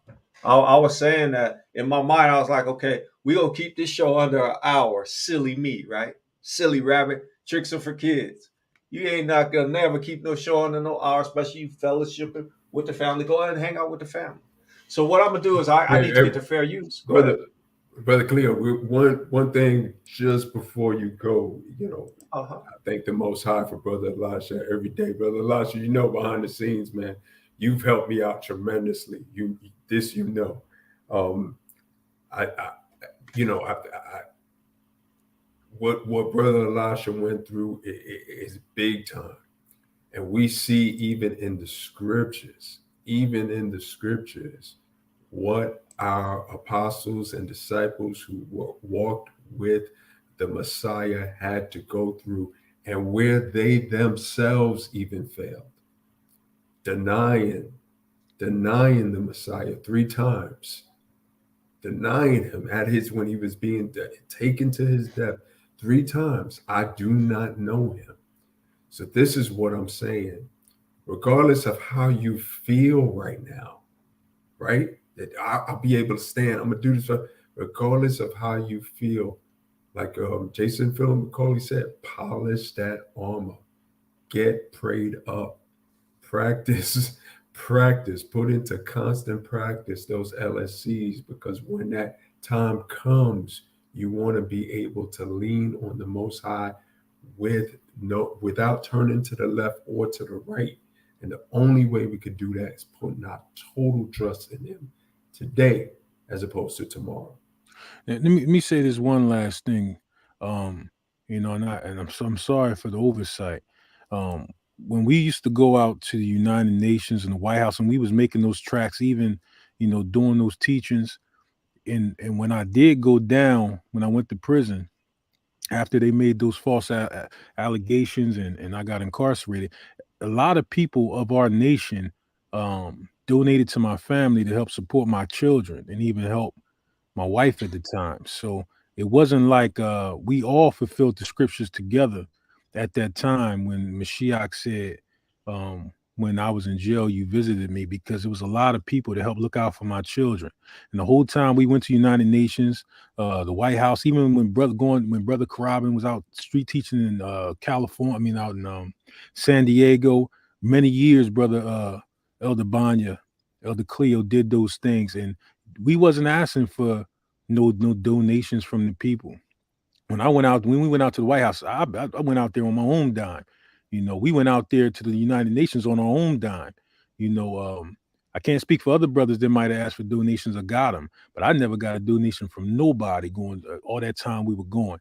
And I know Brother Banya, the same, and Elder Cleo, brothers, we wasn't getting that. We was doing this on because of the spirit the Most High put in us. But I'm gonna just say that Israel, the nation, fulfilled the scripture that you visited your brother in prison, because a lot of you helped my children. I don't know which ones did it, but I'm gonna just say all of Zion.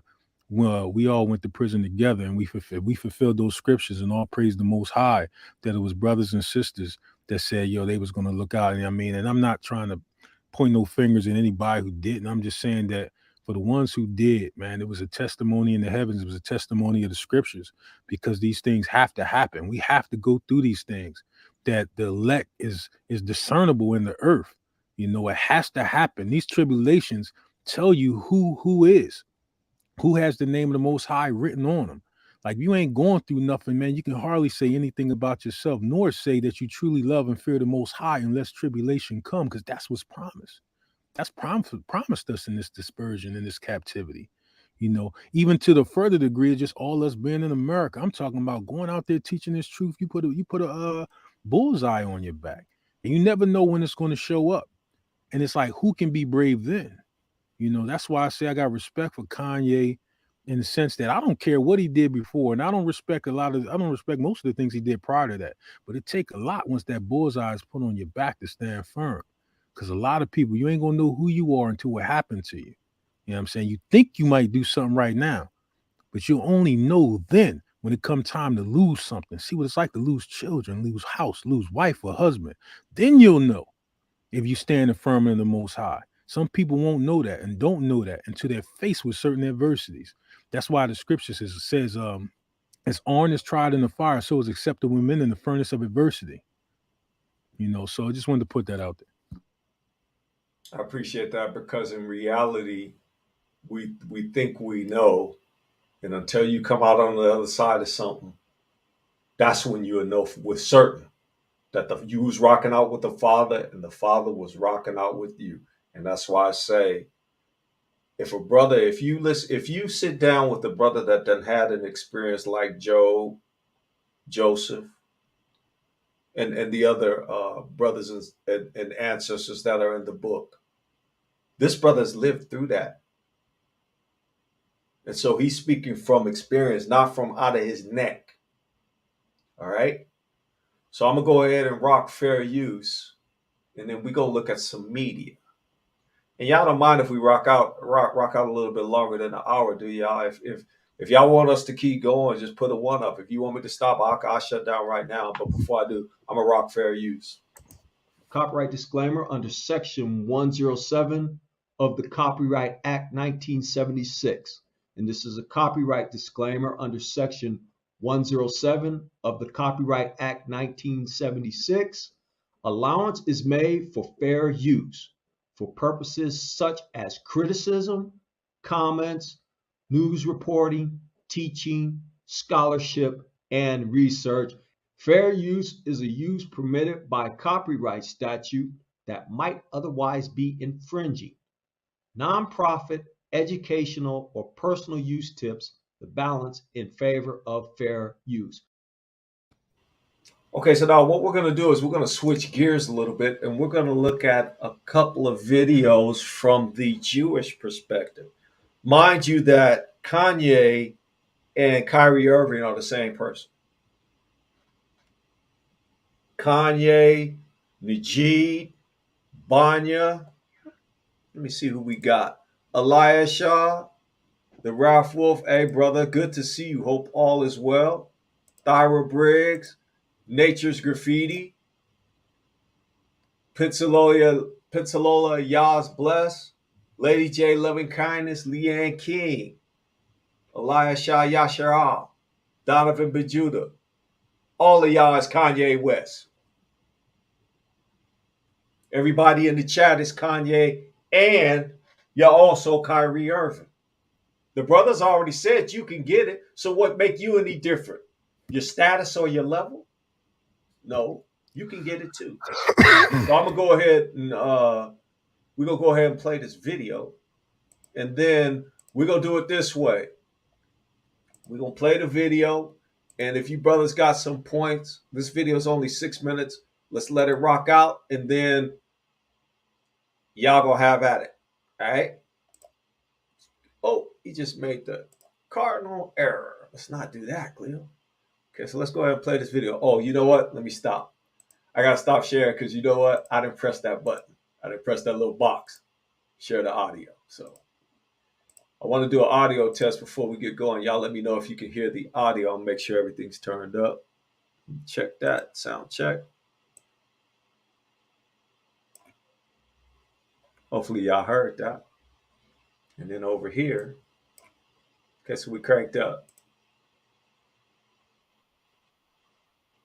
Okay, did you guys hear that okay? Put a 1 up. Brothers in the panel, did you guys hear that okay? No, I didn't No, hear I it. didn't hear anything. No. I didn't hear it either. How is it that y'all didn't hear nothing? Okay, let me stop sharing my screen. I'm gonna do it another way. See, they think they could trick somebody, but I could do some things with technology. I could blow some stuff up too at the same time. Don't worry about it. Okay, so Throw we'll me put the that throw right me the there. link if you want, bro, and I can play it on mine if you want me to. I'm gonna try one last time, bro. I think I got it this time. They think they could trick me, but I'm trick them right the same way. Okay, so we got it like that. I'm gonna press play, and I want to see if you guys can hear me. 1, 2, 3, go. From a Orthodox Jewish person. Got it. You guys can hear it. I hear it. Okay, Yeah, we cool. can hear. Brilliant. We're gonna go full screen on him and we're gonna say hi that and we're gonna play this. Okay, so this is a 6 minute video. You guys can listen to this demon. This is a reaction from a Orthodox Jewish person to the statements and the rants that Kanye West has been going on recently. First of all, let me tell you why this is personally upsetting. Because before I was religious, I actually really liked listening to Kanye West music. I loved The College Dropout. I loved his music. I thought that he was brilliant. And I sort of have been watching him spiral out of control the past year or two, where he's not really making a lot of sense. His whole life seems to be imploding and falling apart around him. And his recent, let's not call it anti Semitic, let's just call it anti Jewish sentiments is so strange how that's like at the middle of his delusions, of him spiraling out of control. I actually don't really find a lot of what he says anti-Semitic, like saying that Jewish people run the media business in Hollywood. I mean, I think to a certain degree, a person could say that. I think that that's true. I think there are a lot of Jews in that business, and I think that that's okay. And I don't find that anti-Semitic that he says that you're working for a Jewish manager, or that Jewish people um, own Disney. First of all, I don't even know if that's true. I don't really find that anti-Semitic. I actually find it kind of a compliment. What I find is anti-Semitic is where the hatred comes from, right? So just to play on the whole rappers game, hate the game, don't hate the player. And to say that Jews are privileged, or somehow that they are taking advantage of other people, or that they have some sort of privilege that other people don't. It's so what's the word I'm looking for? Uneducated, right? So Jewish people came to America after the Holocaust, after they rebuilt, after nothing. 6 million of us were obliterated, and we came here and we sweat and we worked, and yes, we take care of our communities, and yes, we take care of each other, and yes, we don't wish harm on each other, and yes, we help each other when we can. And can you fault us for that? So instead of looking to us and hating us for those things, because when you hate something, you will never attain that thing that you hate, because the hate keeps you away from that. But really, if you look at what he's trying to say underneath it all, underneath the gibberish, underneath the stupidity, what is he trying to say really? That he admires the Jewish people. He admires their business prowess. He admires the fact that they take care of each other. He admires that community. And I think that the world stopped looking at us as a as something that needs to be defeated, or something that needs to be put down, or something that needs to be taken over. And they start looking at us as a model to base their businesses on, to base their communities on, to base their family lives on. Look, guys, let's call it what it is. The Jewish people have been around for 4,000 years. You're going to pick up something in 4,000 years. It's just natural. You're going to pick up business tips. You're going to pick up community tips. You're going to pick up marriage tips. You're going to pick up tips on how to raise your children, just by sheer amount of time. And I think that what bothers me the most is really anti-Semitism today. It's really just people being haters, and it's petty and it's small. And I actually, in my content, I do my best to give away Jewish business secrets, um, because at the end of the day, we were tasked to be a light unto the nations. And if we continue to spread light, and continue to spread goodness and kindness. I hope that it will cut through the darkness that all of these people are putting out there. And I also want to throw this out there too, is that I believe that we have a lot of friends out there. When I say we, I mean the Jewish people have a lot of friends out there.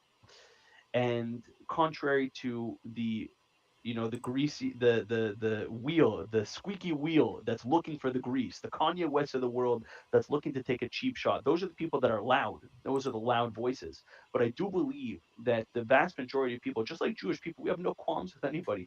We love Muslims, we love Christians, we love Hindus, we love every in our culture, every person is a creation of God, and therefore every person deserves to be respected. We don't hold malice for anybody in our hearts. And I truly believe that the vast majority of the world believes the same way. Unfortunately, these crazy people get get the most noise and get the most coverage. So that's my hot take on Kanye West in a few minutes here. Is really that don't hate us because you ain't us. Is look at our community and instead of being jealous of the community, say, what can we learn from this community? I'm happy to help in any way that I can to come inspire any community out there and to impart some of the things that we've learned in almost our 4,000 year. First of all, Demon, I don't want to be like you. I don't want to be nothing like you or have nothing to do with you. And actually, you know what irks me? And I was putting up the post that the fan was putting up. I'm gonna rock out for a second, then I'm gonna let y'all rock out, panel. I don't want to be nothing like you. I don't aspire to be you, nor do I envy you. And the part that really irks me is the one of those of y'all that know the truth try to want to roll us to be in the northern kingdom and y'all be in the southern kingdom. Stop it. Y'all Revelation 2 and 9 and 3 and 9. So, brothers on the panel, I'm going to go on mute and I'm going to let y'all have a free for all for a few minutes. Y'all go ahead. Whoever wants to go first, y'all play rock, paper, scissors, but go ahead and rock out. Yeah, I posted it in the chat. The scripture says, "Envy, envy thou not the oppressor, and choose none of his ways." I said, we don't want to be like the evil asses. We don't want to be like them, please. I mean, history has shown contrary to that. That everybody trying to be like us. Everybody want to steal everything that we do. You know, I mean, history repeats itself. Everybody knows that these people are known for taking other people's culture and trying to misappropriate it as themselves for themselves. Everything you look at around this country is reappropriated from another culture. The Bible is our culture. It's basically they took our scriptures and culturally appropriated it, turned it into a religion, turned it into religious observances. We want to be like them. First of all, this guy standing up here speaking with a lisp. You know what I mean? Nobody care about what he think, and also they try with the slick talk underneath the gibberish, underneath the stupidity, right? And that's what I was trying to say before, man. These people think that we stupid, man. And the reason why they think that we stupid is because they'll put stuff out there and have us condemn our own people, and they use words to have us scared or anti-Semitic. Kanye said the real anti-Semitic Semitism is Planned Parenthood. Who disagree with that? You know, which one of our people disagreeing with that? You know, but that's why, like the brother Elisha said, I got respect for people who's willing to lose something in order to stand for something. You know, he lost billions. May even, I'm not going to even speak it. Could lose more. You know, so this guy standing up here, he's speaking to really more so make those that's on that side feel like, yeah, they want to be like us. No, we don't want to be like you. We want what you got, what you stole from us. That's what we want. We don't want nothing that don't belong to us. You know, the book, put it down. The scrolls, put it down. Our heritage, Put it down. Our land. Give it back. We don't want nothing that don't already belong to us. Brother, this is something that always come to my mind, and it's even more poignant when I hear this semi man, this ish man, say, don't pretty much don't hate the player, hate the game, or be like us. The thing is, they've been stealing who we are. They running around in our land under our name, trying to apply themselves to prophecies in a book that belong to us. They built their religion on things that our people wrote that the Most High gave to us. Let's check something out. And let me read Jeremiah 12:14. I just want to read a couple scriptures about this subject. Jeremiah 12:14. I'll put Hold it on, in. before you do that, bro. Can you drop it in the chat and Yeah, I just we dropped it in throw the it chat. I'm up? gonna drop a couple scriptures in the chat real quick. Okay. Jeremiah 12:14, and I'm going to grab this as well. And apply it to basically what he's saying. Just apply it to him. It says Jeremiah 12:14. Thus saith the Most High against all mine evil neighbors that touch the inheritance which I have caused my people Israel to inherit. Behold, I will pluck them out of their land and pluck out the house of Judah from among them. Woe to my evil neighbors. Like, these people envied us. These are the ones who seen in the day of Jerusalem and said, raise it to the foundations thereof. They were glad. They enjoyed the pillage of our people when we were removed from the land. And they went right into usurped us. They're the ones who went into the books of the law and sought to take our images out and put the image of the heathen in there. They're the ones who, if you read in Matthew's 20:38, and this is just responding to what this ish person said, this semi person said. But when the husbandmen saw the son, they said among themselves, this is the heir. Come, let us kill him and let us seize on his inheritance.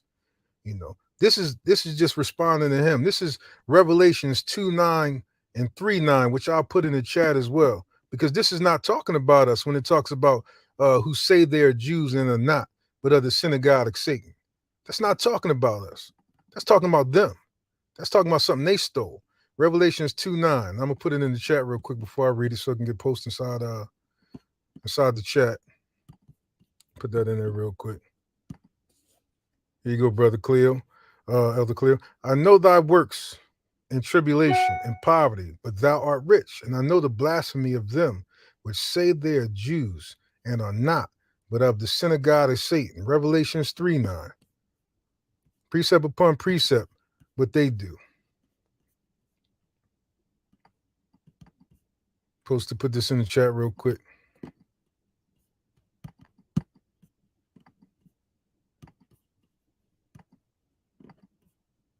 Revelations 3:9. Behold, I will make them of the synagogue of Satan, which say they are Jews and are not, but do lie. Behold, I will make them to come and to worship at thy feet and to know that I have loved thee. So they're running around saying that they're of the tribe of Yehuda or the true tribe of Judah. We know Jews is not a name indicative of what our people were truly called, but that's an English word that we use now. But they're the ones with the cultural appropriation. They're the ones who are stealing our identity. They're the ones who run around in our land. They're the ones who are claiming the covenant that the Most High gave us. So we don't need to be nothing like the oppressor that's already doing a damn good job of stealing who we are. Brother Najee, your thoughts? Yeah, Brother Bonnie and Brother Shai pretty much covered it, but I just like to say near the beginning of what he was saying, talking about he, and I quote, used to love Kanye's music. I just want to know what part of it did he love? If Kanye's speaking nothing but babble and stupidity now, what was he speaking in his raps when he was talking about, calling women bitches and hoes and shooting up niggas? He was a part of that too. So what part of it did he love? What part of that music, when it was about somebody else, did you love? And now that you feel like he's saying these things about your people, well, now it's got to stop, right? So I just want to know, what part of that music did you love so much that you don't love now? That's my only statement. Elder Cleo, one thing, if you don't mind, can we watch a short video that I posted on my Facebook, just in conjunction with Brother Najee said is maybe 30 seconds. Sure, we can dovetail into that. Go ahead and share your screen.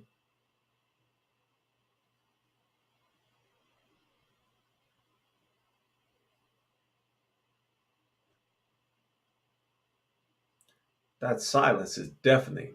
Does it make some noise? I'm gonna share my screen now. I just want to show this short video. I don't know. Let me know if y'all hear it.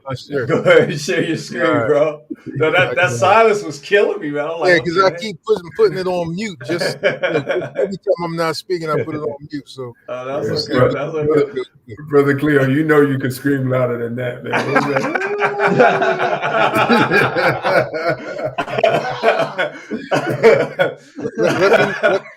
Let me know if y'all hear this good. So I just make sure my audio's coming in. Okay, do me a favor. Just make your screen as big as possible. Would you would.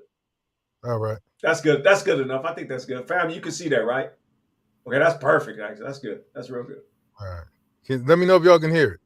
Agree with the things that I'm saying? Yeah, we can hear it, bro. We can hear it.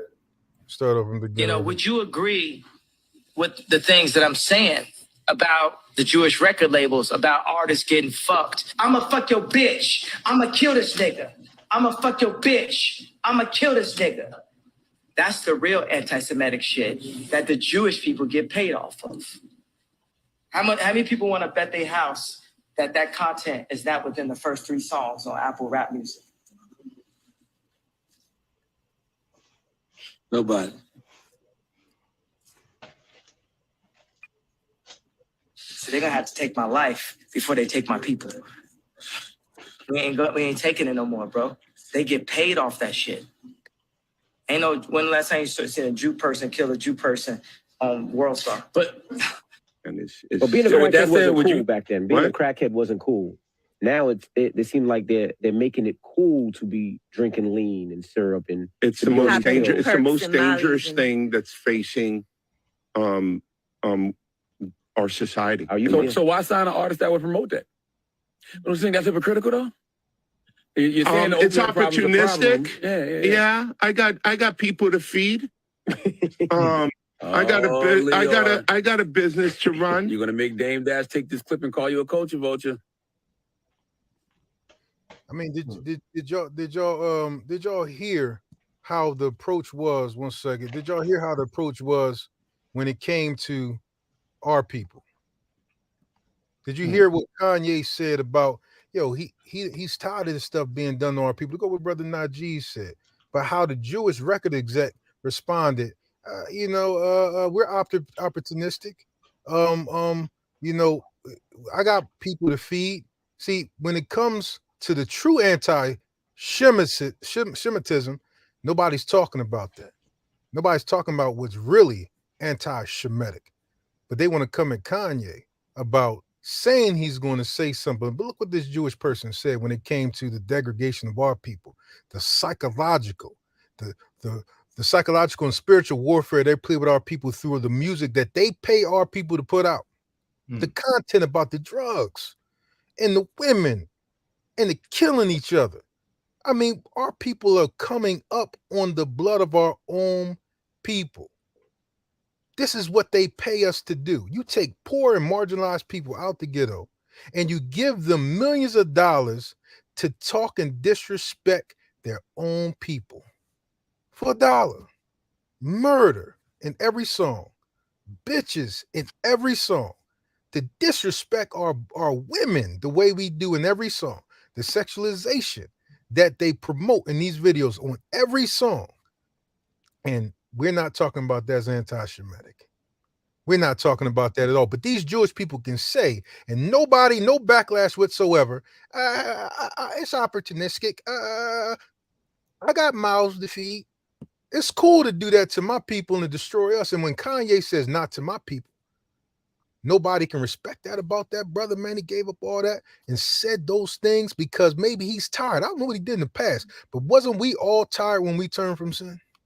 So I'm just saying that that's their perspective on us. And just to go with what Brother Najee has said. Okay, so I took some notes on that 6-minute movie and or whatever you want to call it, rant. I think what he was doing, he was ranting from a Jewish perspective. But what I want to ask is this: what do the brothers and what does the family in the chat think about? And I'm going to read off some of the things I have. I have these lumped together for a particular reason. He said that Kanye was doing rants and that Kanye was brilliant, but he's no longer brilliant now all of a sudden. And he was surmising that Kanye is crazy and he's self-destructing with these anti-Jewish delusions. What do you brothers think about his comments on that? Who said that? The dude on the video.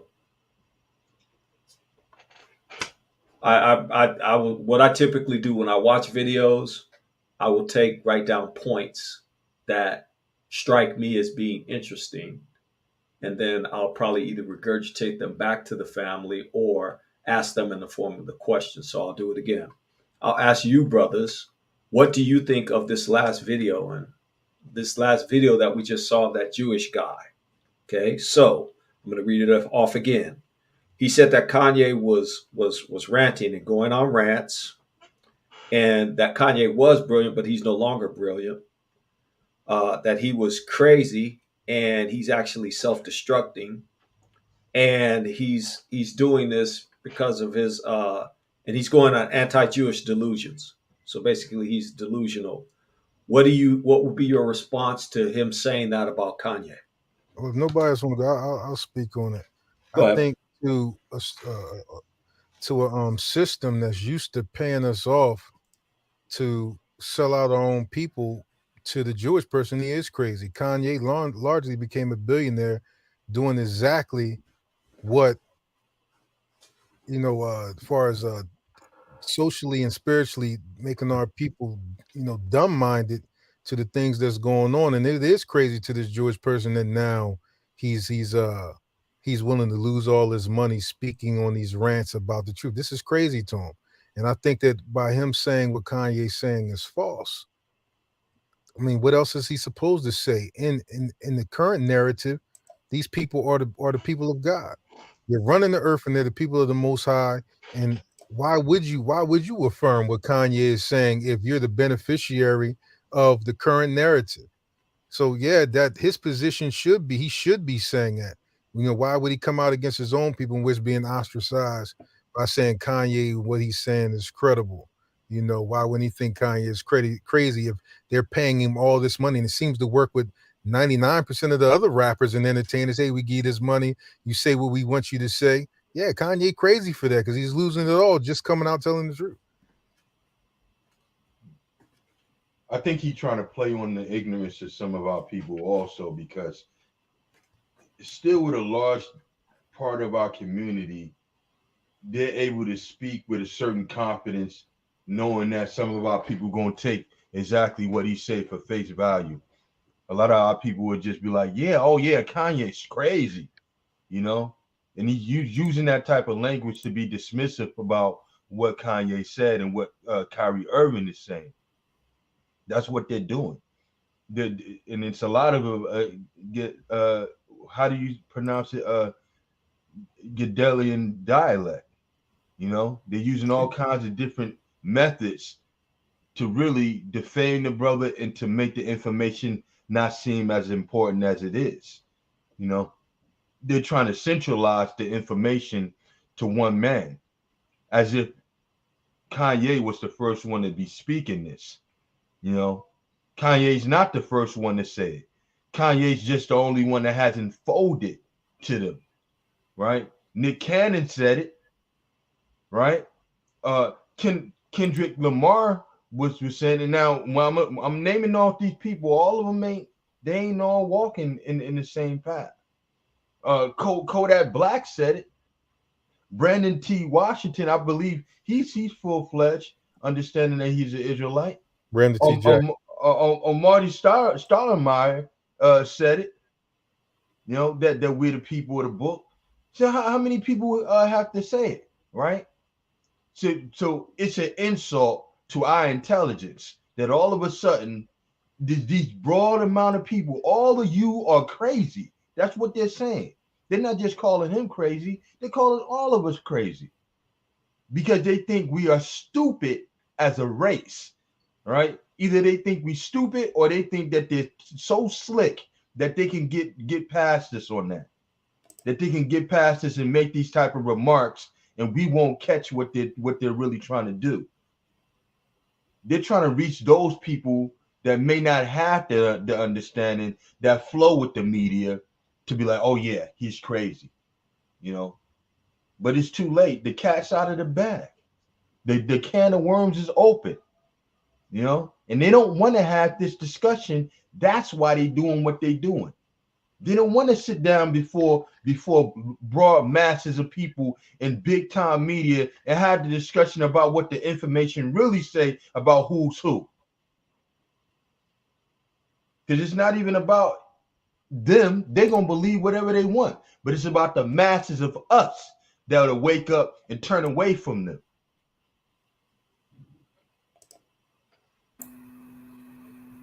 Yeah, let me just say this. Good word, Brother Banya. Jewish people have this amazing power, right? They can perform magic tricks in front of our eyes. They can be white 1 minute, and the next minute they could be a minority. That's the magic trick they could pull. And they've been pulling that magic trick forever, especially in this country. They can pull that magic trick. Now, this is not the first time. You guys remember Brother Cleo, Brother Banya, that article I sent you on James Baldwin, right? James Baldwin wrote an article back in the 1960s. The title of the article was this: Negroes are anti-Semitic because they're anti-white. Now, James Baldwin, I don't think he had any idea of who he really was. I don't believe he did. But just like the people today, right? Now we gotta cut our people off. They highlight their sins. They highlight the sins of Kanye. They highlighted the sins of James Baldwin back then. The FBI was after him, all because of what he was saying about Jewish people.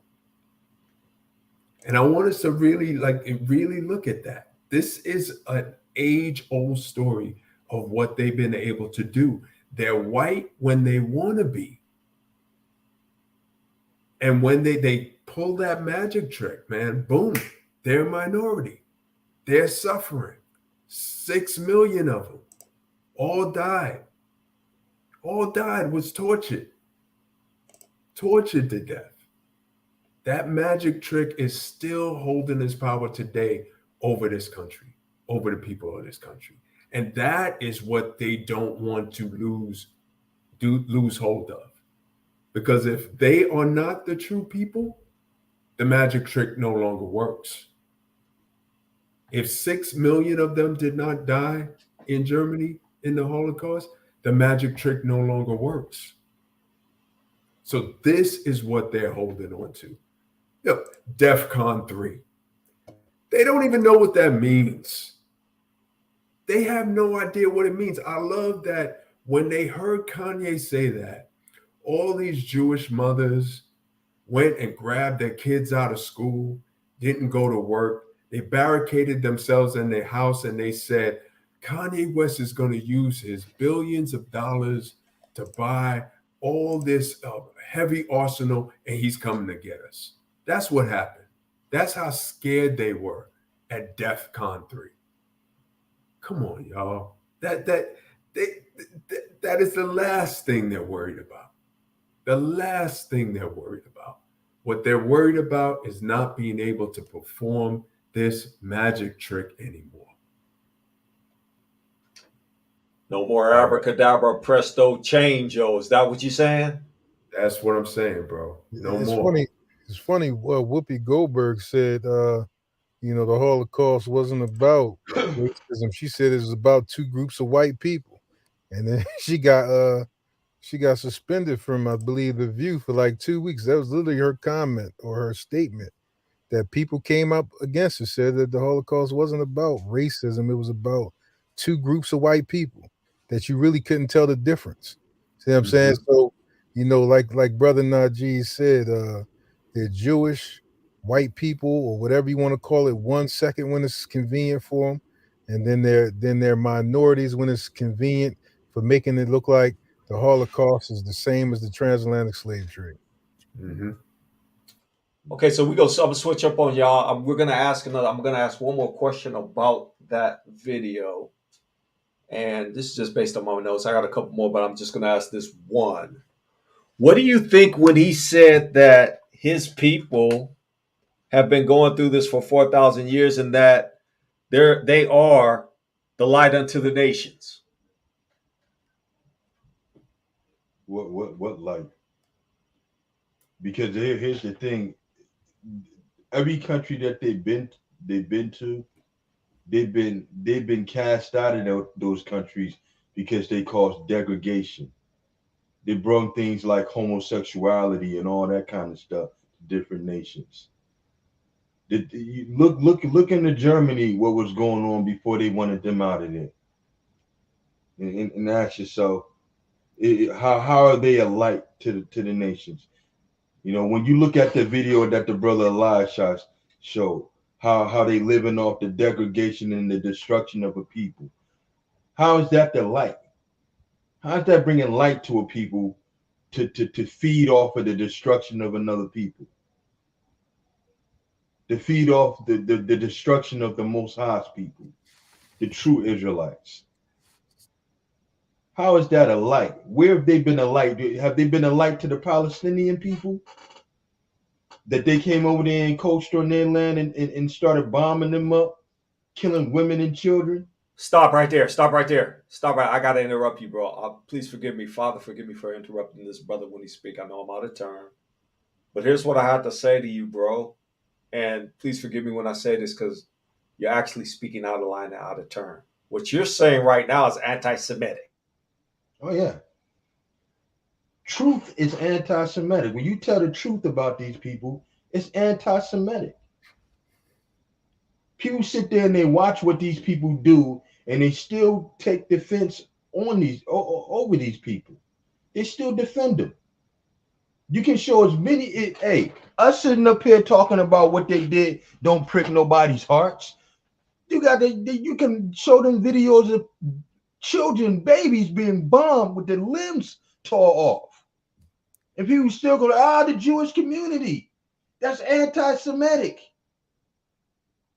You know, everybody's just a regular heathen when it comes to them, right?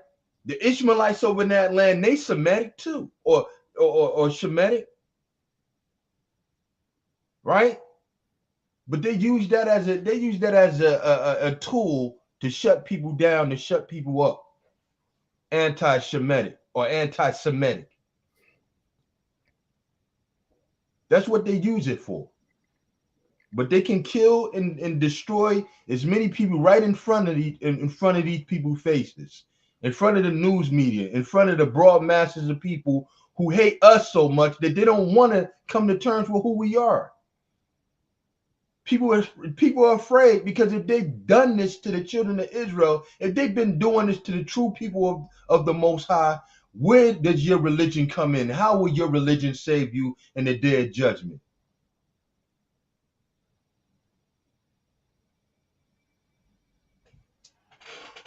Brother Najee, you want to go? You want me to go?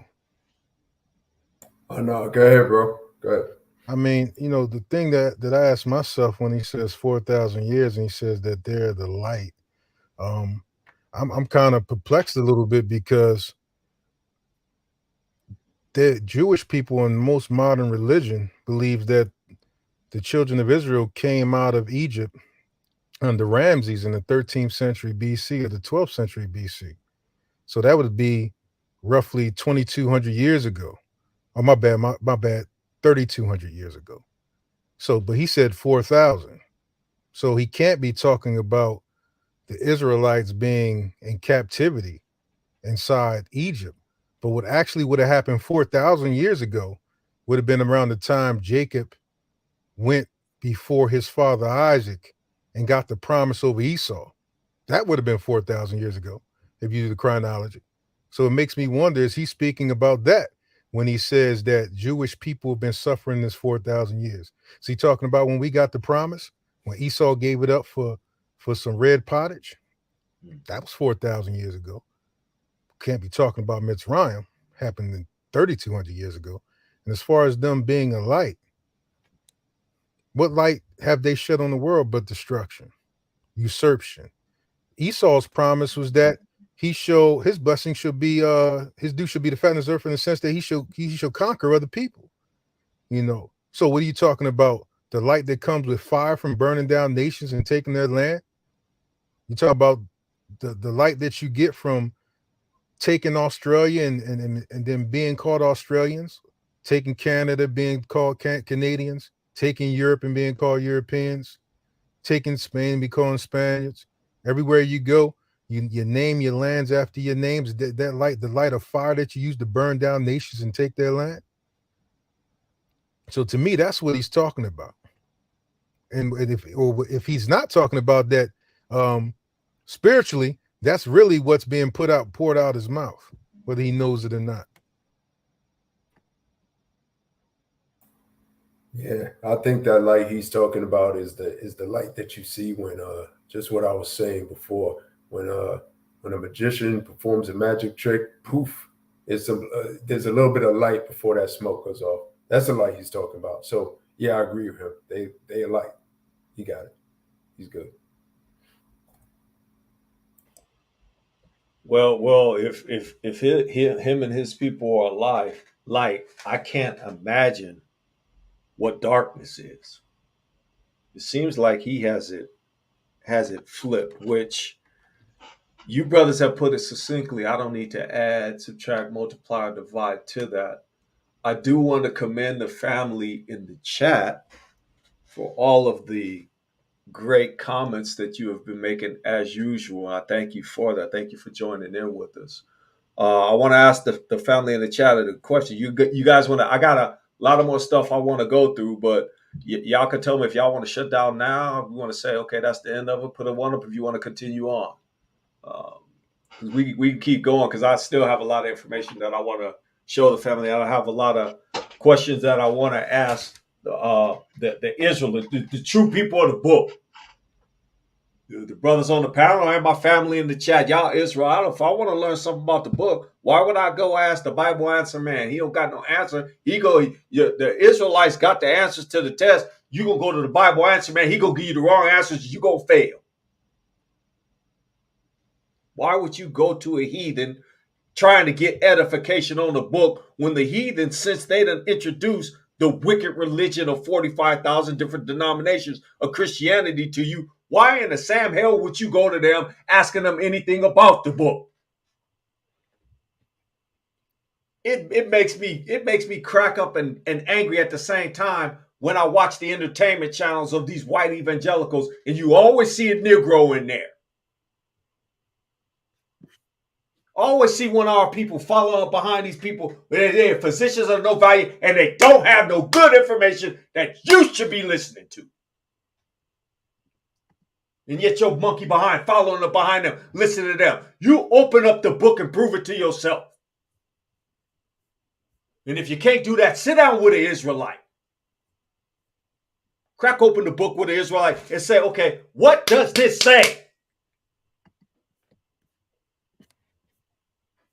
Stop going to these heathens. Asking them. We're not asking you for nothing, heathen.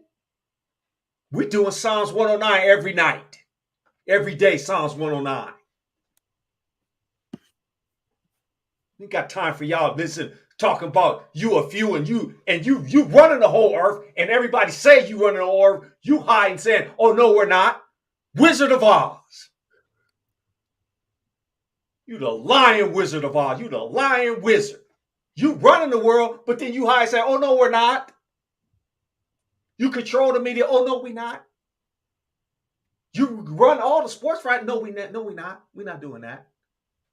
You the controlled rap, and I'm not gonna call it hip hop because I'm old head. We invented rap. You took that, controlled it, took consciousness out of it, the goodness out of it, replaced it with a bastard religion, because that's what it is now.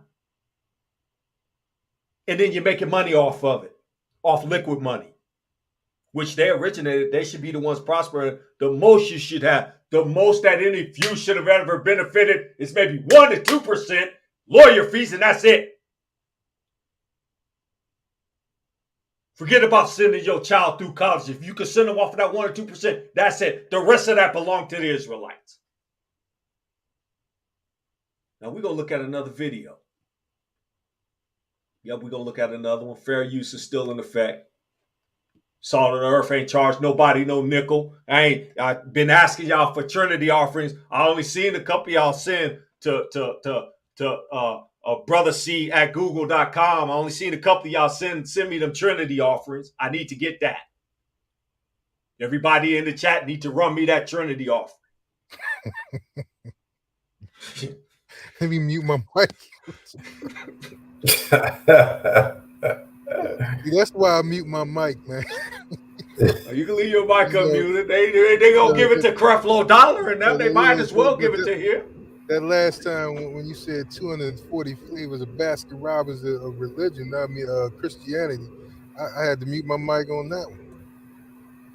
Well, we say that all the time. We've been bringing that since the session. I believe we put that somewhere in the second Exodus or the 400-year videos. We've been saying that for time immemorial. How is it? And here's another crazy thing. So I'm gonna go into this for just a minute. How is it that in the whole Black Hebrew Israelite thing that you only have maybe you could probably find 25, maybe 30 different distinctions where brothers go off and disagree. If you have that many, right? But you've got 45,000 different agreements within Christianity alone. Why do I say it's 45,000? Here's what happens. Here's what typically happens in Christianity. You'll have everybody sitting down in the pulpit saying, amen, amen, amen, brother TD Snakes, amen, amen, Creflo, amen, Joel. And then they may have a disagreement with one word that he said. Maybe he didn't say the, or maybe he read it out of the QJT. And now they say, okay, you know what? I want to do my own thing because I disagree with that one statement. Or no, I want to do it because I want to make money too. Just like I sound better than Joel Osteen. I need to get that money. Man, I'm way tired than Creflo Dollar. I need to get them ends. Go ahead, man. Hey, elder brother, most of our agreements, if not all of them, really stem from residuals from what we previously learned in Christianity. So a lot of our disagreements is really based off of their doctrinal teachings, not our own realization of our culture and truth of what the scriptures say. That's definitely true. That is 1,000. That's an awesome point, and right on for stopping my rant. As I going in, that's a very, very salient point. So now then, and so that's why we say 45,000. They got at least 45,000 different disagreements, and then they got the nerve to put a microscope, a loop in front of the Israelites and saying, "Oh, well, they got too many disagreements." Huh? How many different names of religions do? If you Google, y'all done seen us Google Wikipedia. We went to Christianity and see all the foolishness therein. Christianity, when you see, go Google the broad gate that leaded to destruction, that's what you get. Now we're going to go ahead and look at this video right quick. Y'all don't mind if we keep rocking out, do y'all? I asked y'all that question earlier. I hope y'all don't mind. Y'all seen all them ones, so Y'all appreciate the fellowship, and so do I. Yes, this is one of my favorites right here. Revelation 14 and 12. Somebody get it and I'll put it up. One of the brothers get it, I'll put it up. But before we do that, we're going to watch this video right quick, right? We're not going to watch this whole video because this video is like 30-something minutes or something. But you guys are going to get the punchline right off the rip, okay? So y'all can see the screen. Go ahead, bro. Go ahead. Y'all can see the screen. I'm going to go ahead. We're going to do a sound check. I want Jewish children. Okay, did y'all hear that? Did you brothers hear that or no? Yeah, we heard. At least I heard. It could be louder. It could Cool. be I'm louder. gonna turn it up some. I put it. I'm on 100% now. So let's do that. And then after we do that, let's do And that. to look at their daddy and say, why is Jay mad at us? I could say anti-Semitic things and Adidas can't drop me. Now what? The Jewish people have their hand on every single business that controls the world. So for all the Jewish media, y'all want to sit down and have a conversation with me? Then let's have a conversation. Yay, you wanted the Jewish people to own up and respond to your claims and demands? So listen up. This is our answer.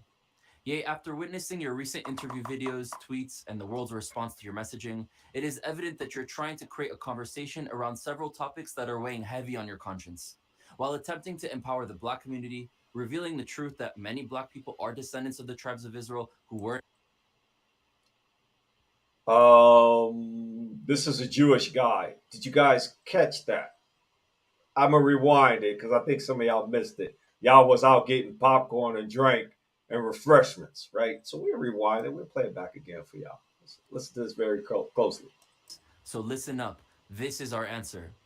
Yea, after witnessing your recent interview videos, tweets, and the world's response to your messaging, it is evident that you're trying to create a conversation around several topics that are weighing heavy on your conscience.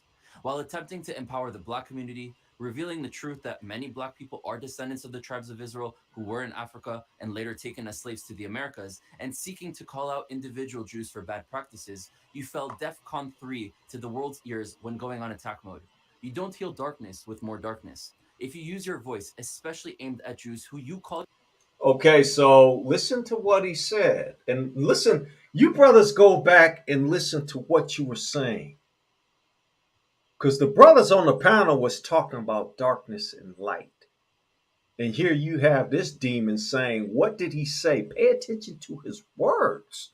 He said you can't fight darkness. Kanye, you using darkness to fight darkness. Really? And I didn't even go into the first point that he made about who the people of the book was. If y'all didn't catch that, I'm not going to rewind it again. Let's listen to a little bit more of this devil's talk, and then we go get off of it. If y'all want me, I'll drop the link in the chat to this devil, and y'all can listen to all it. your own people. You must come from a place of light. Your fire is a superpower. It gives you the ability to create and rise above others. But if you let that fire control you, you end up burning those around you. Your words impact the minds of millions. And you seriously tripped up when you started regurgitating Jewish conspiracy theories, sprinkling blatant historic anti-Semitic tropes, which have been used to push waves of terror and persecution against the Jewish people for generations, and blaming Jews for all of your problems or traumas experienced. Okay, I'm gonna stop right there. Notice I'm approaching this video a little bit differently. I'm speaking now, but then I'm gonna let the brothers have at it. So he said that the trauma that they've been going through, right? Okay, so let's examine something right quick. Let's just take the time that we've been here in the snakes and the dispersion worldwide, and let's compare that in contrast to the minor skirmishes that have happened to the fewish people. Can what happened to them be compared to us? Or better yet, can what happened to us be compared to what happened to anybody else on the earth? Because I can submit to you right now is that, and the book confirms this, what happened to our people would not be done unto any other body, any other group of people under the face of the earth. And there's a precept that says exactly that. Somebody need to go get it. So our plight and what we went through is a direct result of our getting away from the Father. A direct result of that. Now, why his people, why 200,000 of them were killed in World War II. The Red Cross numbers. I don't know if you can find that. Y'all Google the Red Cross numbers of the deaths of people in World War II. That number was like maybe 200,000.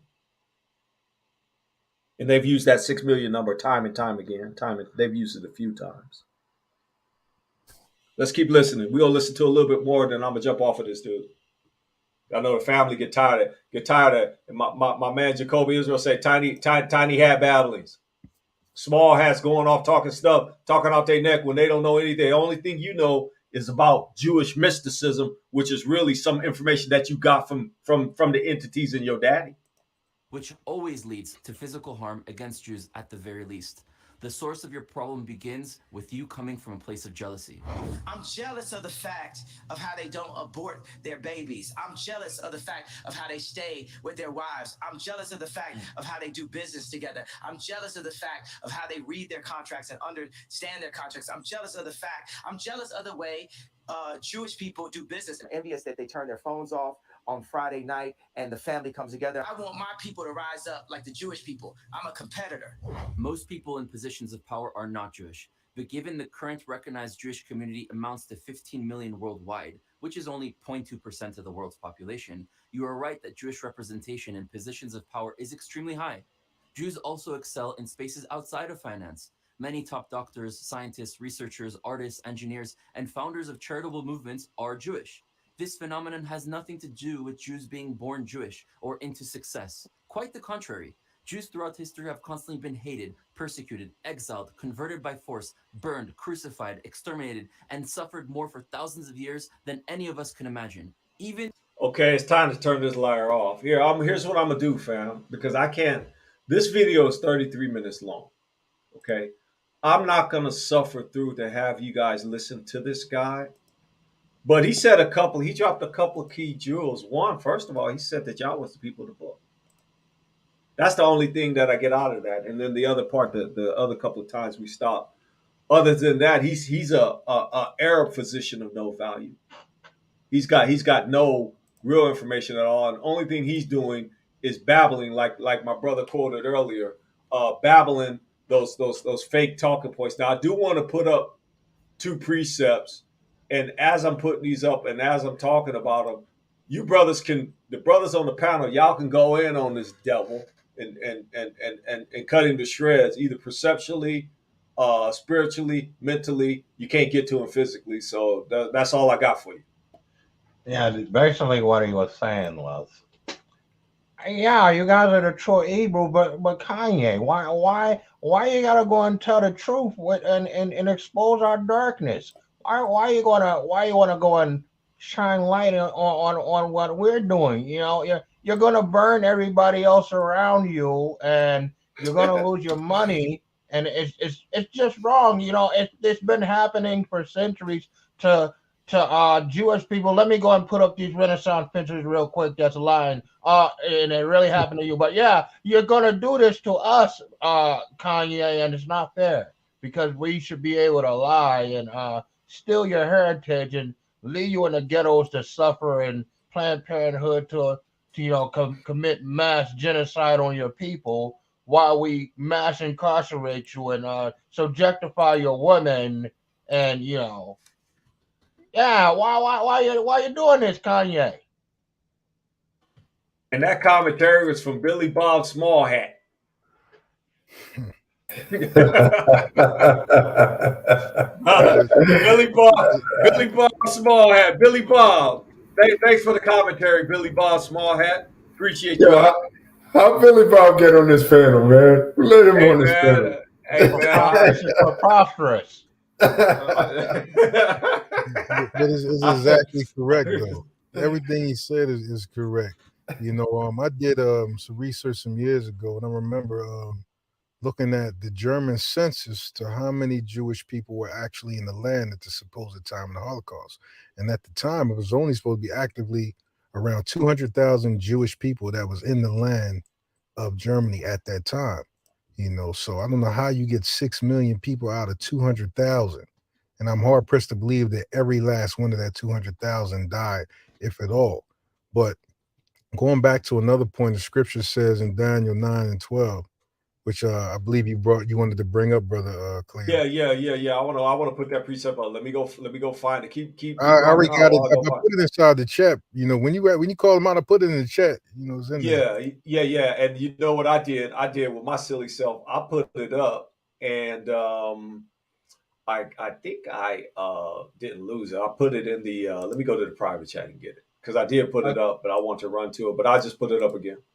Give me a second. I tell you what I do. Sorry, pardon me. I tell you what I do, man. When you guys say the scripture, I just get it up on eSword real quick and just show it right there and just share the screen.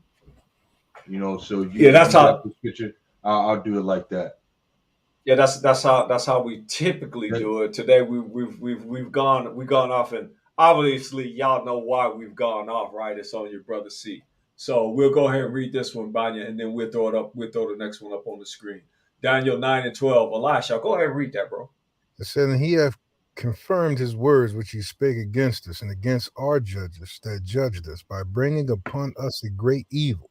For under the whole heaven have not been done as have been done upon Jerusalem.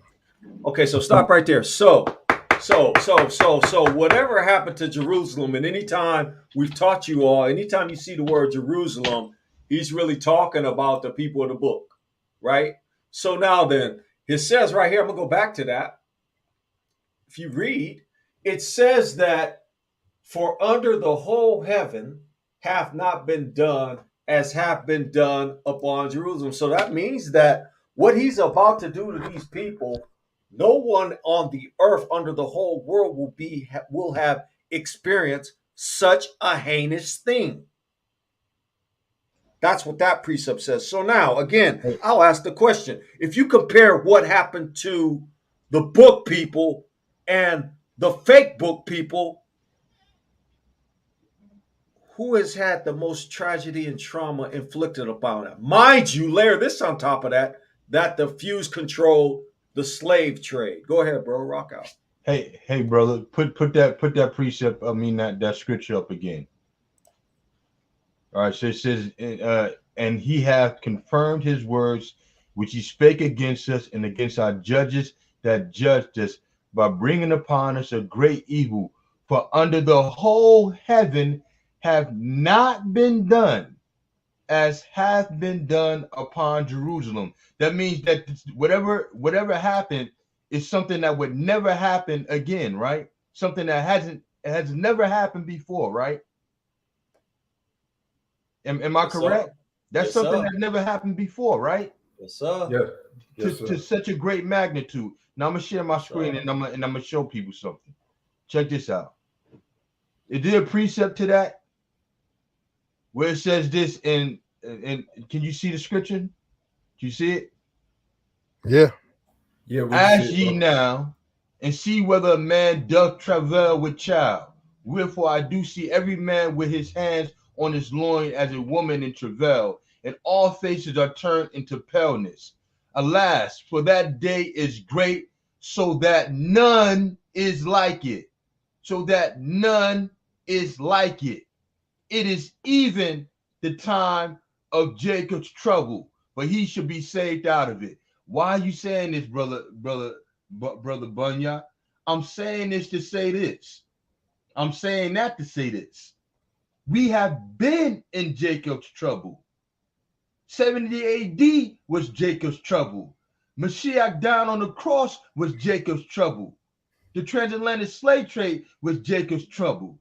The Islamic conversion was Jacob's trouble. The papal bull was Jacob's trouble. The Inquisition was Jacob's trouble. Us migrating out of the land to try to run from the Romans was Jacob's trouble. Mass abortions was Jacob's trouble. Mass incarceration, Jacob's trouble. You see where I'm going at with this? Israel, we need to start looking for salvation. If you even look at the African Holocaust, if anybody's read that book, some estimates say that 1 out of every 10 slaves, one out of every 10 or 11 slaves made it to the shores of America off them slave ships. That's why, some people don't talk about this. When the Most High says in Revelation, somebody grab that up, the seas shall give up the dead that are in them. And we all know the history, how they used to throw our bodies, our brothers' bodies, our family members over the slave ships, and the sharks used to follow the slave ships. They said 1 out of every 10. It's estimated hundreds of millions of our people died through the transatlantic slave trade. Hundreds of millions. Hundreds of millions. Hundreds of millions. If you ever go to that clip when we were debating the Jewish guy in front of the White House, and he started speaking about genocide of the Jewish people. And we said, well, what about 100 million people dying through the transatlantic slave trade?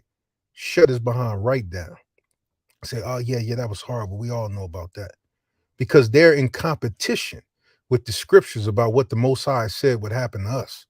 They got to compete with us in every way to try to match those scriptures. That's why a lot of times through Christianity, they try to pretend, whether it be the 1-day war, the 6-day war that the Jewish people had, they always try to make it look, how can a nation become a nation in 1 day? They always try to find a way to make those ish people, them semi people, match the scriptures that's talking about us. But the one thing they can't make them match, and the one thing they never try to do, is make them match them curses. They never do that. Imitate it, but try never to make duplicate them it. match them curses. What'd you say, bro? Imitate it, but never duplicate it. They can try, but they can't walk through the same fire that we went through. Because any nation that would go through what we went through wouldn't even exist right now. They wouldn't even exist if they had to go through what we had to go through.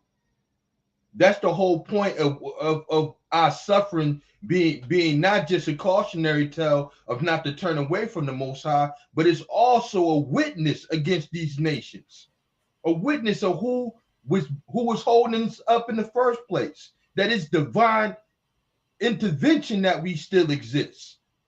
You can take 6 million of people, you go over 6 million. How could we exist? Why are we still here?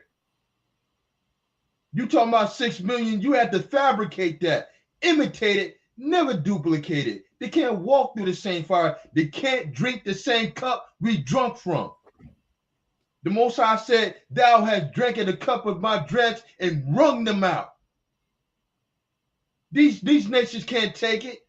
Double of double, they can't take it. So they can try to imitate us, but they can never duplicate the people that we are, because the spirit of the Most High is in us, not in them. You talk about double, man. The Most High said in Leviticus 26, he says, I shall judge you 7 more times for your sins. They can't double it. They can't, damn sure can't go by 7s. I shall judge you 7 more times for your sins. The things we've been through, the judgments that's come upon us, the things the Most High did to our nation, it's only a spiritual and the Most High thing that we even hear right now, like the brother Banya just spoke. Only. That's right. No other nation on this earth can say the same. No other nation could have sustained this long if our God, if the Most High wasn't with them. Nobody has been through what we've been through and are going through right now. They don't even have the numbers of how many of us they killed in this country through the fact that the police and the mass incarceration situation. We're talking about when they had the black codes, and we're talking about back in the 50s and the 60s. We talk about all the things we've been through when we were first released, so-called, from slavery. When they was putting us back in slavery. Nobody can even count those numbers, and we still here. Well, we have personally documented some of the atrocities that we've learned together, and I recommend brothers go back and look at Red Summer on our playlist. Look at that one. Look at the other videos that we've done concerning some of the atrocities. Now, all of y'all have talked about numbers. I mentioned earlier that the Red Cross had the numbers on the true Holocaust, and guess what? I found it. So I'm gonna go ahead and throw the numbers of the fews that actually got taken out on that phony baloney Holocaust that their own people did. That's just white on white crime. That's all it is. It's white on white crime. It's not nothing else. That's all it is. So I'm gonna go ahead and share my screen. So what you're seeing is, and I had found this a long time ago, several years ago, probably a decade ago at least. And this has the numbers of actual people of Jews that actually died in the Holocaust. And you notice there's an update there. But if you look at the bottom here, that number is 271,307, somewhere thereabouts. So now, where in the Sam Hill did that 6 million number come from? When this tells you each camp, these are the camps, Auschwitz at the top, 52,000. So you only get 271,000. So where 6 million come from? Where you count at? How many times have you used the number 6 million to say that something happened to you when now you didn't even have that many number of people on earth, probably in all of Europe, and probably even on the whole earth? This is the information, folks. This came from the Red Cross. I seen this easily 10 years ago, maybe 15 years ago. Information from the Red Cross. Talking about 271,000 from each camp. And then you lying talking about, oh yeah, 6 million of us went through those camps. You a damn lie.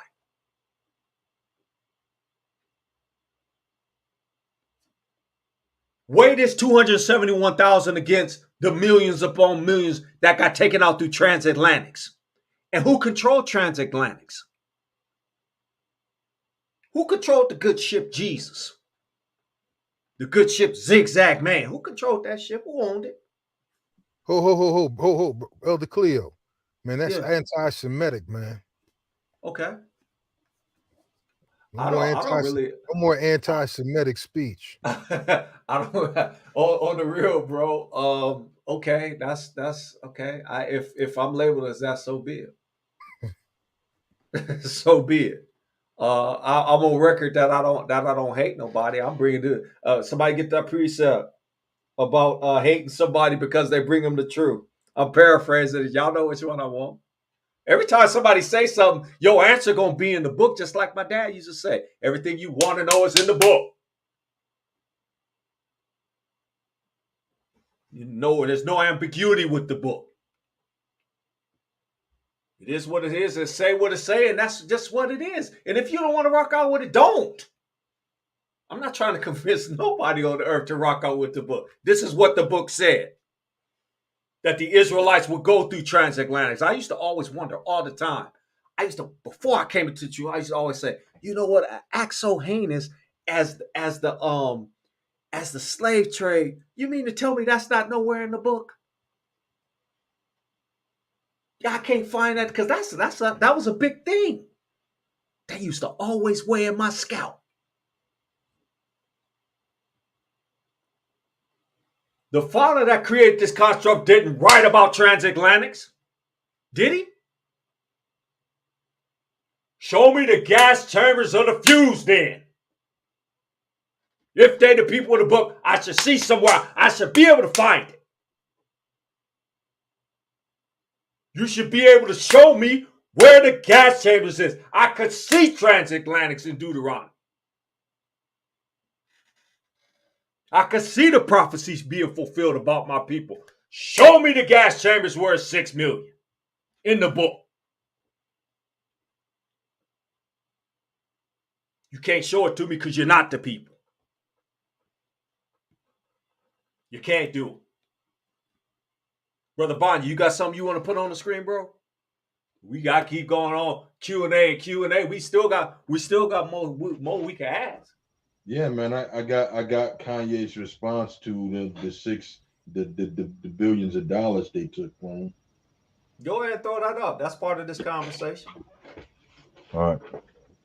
Y'all seen the proof, fam, and I'll put the link up to that image if y'all want to get it. I'll put the link up just to the image. You ain't got to go to their wicked channel, just to the image. You saying 6 million? It ain't no such thing as no 6 million. You know, stop telling that lie. You said 6 million in the 1800s too. But a lot of people don't know. Every chance you get, you say 6 million. What is that now? Somebody need to ask a few. Go ahead. It's as long as you ask an Israelite after you ask a few. Go ask a few. What does the number 6 million mean to you? And why every time y'all get in a pickle with y'all own people, y'all always run to that 6 million? Because you know what they're going to say in the Ukrainians, because those the people, the fake people in the book too. They're going to say, oh, 6 million. I'm gonna run this fair use before I play it. Go ahead, run it. All right. Copyright disclaimer under Section 107 of the Copyright Act 1976. And this is a copyright disclaimer under Section 107 of the Copyright Act 1976. Allowance is made for fair use for purposes such as criticism, comments, news reporting, teaching, scholarship, and research. Fair use is a use permitted by copyright statute that might otherwise be infringing. Nonprofit, educational, or personal use tips the balance in favor of fair use. Before you say anything, I want to put the sister's comment up, and I do want to acknowledge you, sis. We don't generally ignore anyone, and we try to put everybody comments up because as we say here, we believe that the chat is the most important people in the room, not necessarily the brothers on the panel. So we're not ignoring you, sis.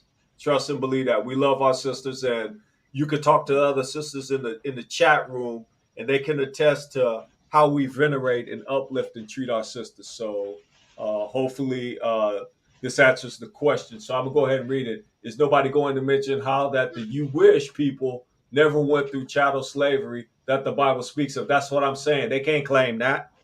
You can't claim to go through anything. We could go through all our documented history and the history that the brothers has uncovered all over the earth of what happened to our people. You got the brother Benayah and them. They brought out what happened in Spain and Portugal prior to the 1619 escapades, and during that time and before that time, how they was treating the people. My brother Najee went over there. Brother Najee, speak about that. No, we'll speak about that later after we see that video. But sis, we appreciate the comment. Bro, go ahead and rock that what you talk about rocking. All right. Here we go. Can y'all see it? Oh, you know what? I almost made the same mistake you made. Hold on, I gotta make sure that I got the audio on here. Make sure I got the audio. Bam. All right, here we go. Let me know if you can hear it. You can see it?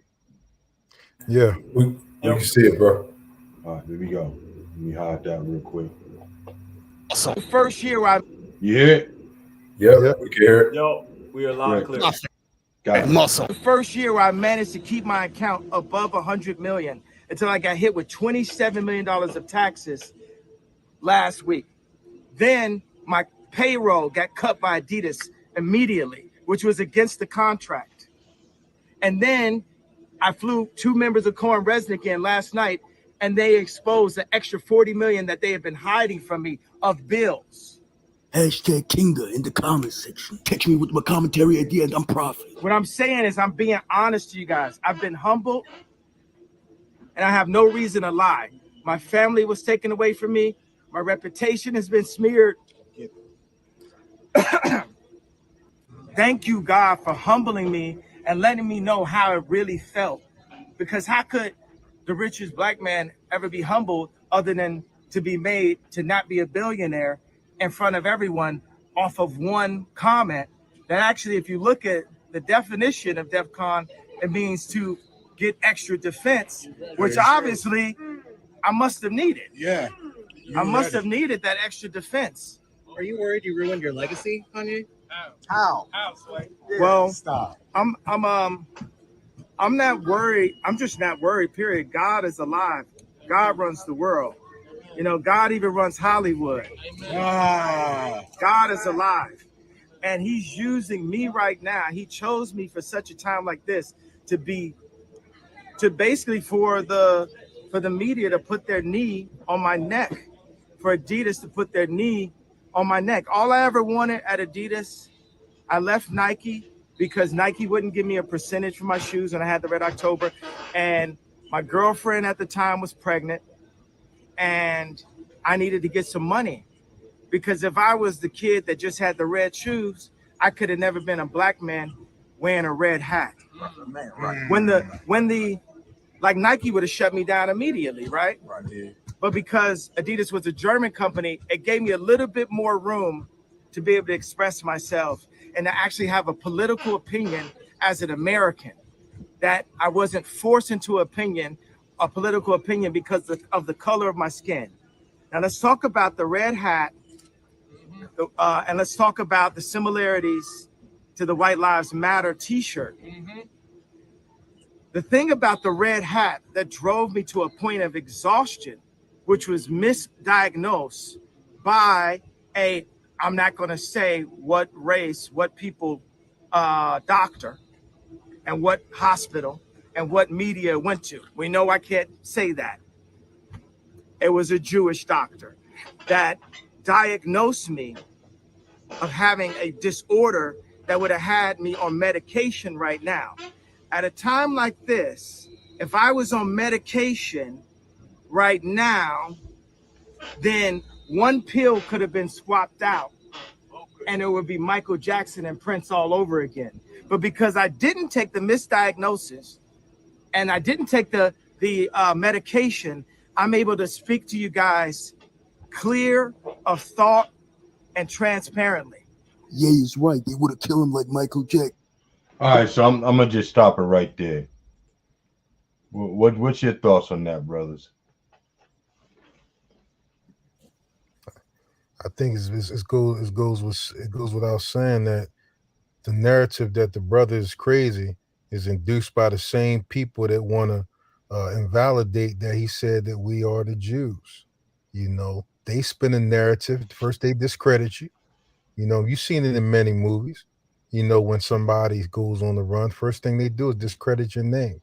They discredit the ability to cognitively think. This is what they do, and they've been doing that with Kanye for a long time. And the reasons being is because they always knew he might jump off the bandwagon. He might say something that we might need to discredit him.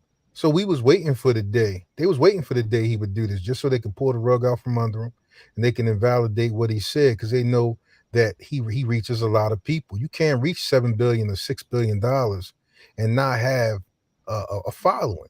Now that brother is understanding that the only fear on this earth is the fear of God. That's the one thing. That's the only thing we're allowed to boast in. Let him who boasted that he know of me. That's in the book of Jeremiah. Somebody want to grab that up. And Kanye is realizing that. This man has been in the intimate settings with these Jewish people in the entertainment industry. That man has seen some stuff. And I mean, one thing he learned from seeing that stuff is the fear of the Most High. Now he talking like it. So a couple things he mentioned in there that just kind of sparked my attention. Y'all remember? I mean, I think maybe everybody in this room can remember Michael Jackson, right? Mm-hmm. Now, nobody, I certainly wouldn't. Let me not speak for everybody, but I certainly would not say that Michael Jackson did not look crazy. You would just look at a picture of Michael Jackson, a video of Michael Jackson, and what he did to his body made him look crazy. But once he started speaking out against his record company, saying that these people were literally robbing him, right? They made it seem not only as if he was crazy, they was always saying he was crazy in some way, shape, or form, but they made it seem as if he was not only crazy, but literally like saying like, how did they make it seem? Wasn't that when those other men came out and said that he molested them as children? And then Prince, right? So if you think back on Prince was not really somebody that you could they could label as crazy, right? Nobody would even believe that Prince was crazy. Maybe a little eccentric, but I don't think anybody would be like, yo, look at that dude, he's crazy. But he came out, started saying the same thing. Right? And I remember him writing slave on his face, right? Saying that he was a slave to these record companies. So these black men who they make their millions, they do their thing, and at some point they get to a certain status where they say, wait a minute, everything that should be mine is not mine. I don't own myself the way I should. I don't own what I should. And if you look back, you will see that it is always a Jewish face behind it. 99.9% of the time, always a Jewish face behind it. So even if none of that was true, knowing what we know, why would Kanye West think any different of himself? If people are calling him nuts, why would he not be in the hospital and say to myself, yo, I can't take that medication. You know, these people could be trying to kill me. Why would he not think that? What logical person, black or whatever race, would not think, hey, wait a minute. These other people on my level, of my status, had this same issue and they all went out. Why would he not think they're trying to take me out too? That's validity enough for me. Like it would be valid enough for me. I'd be like, hey, wait a minute. I'm starting to say some of the same things they were saying, and all of a sudden I'm in this situation. What does that look like? Is that crazy?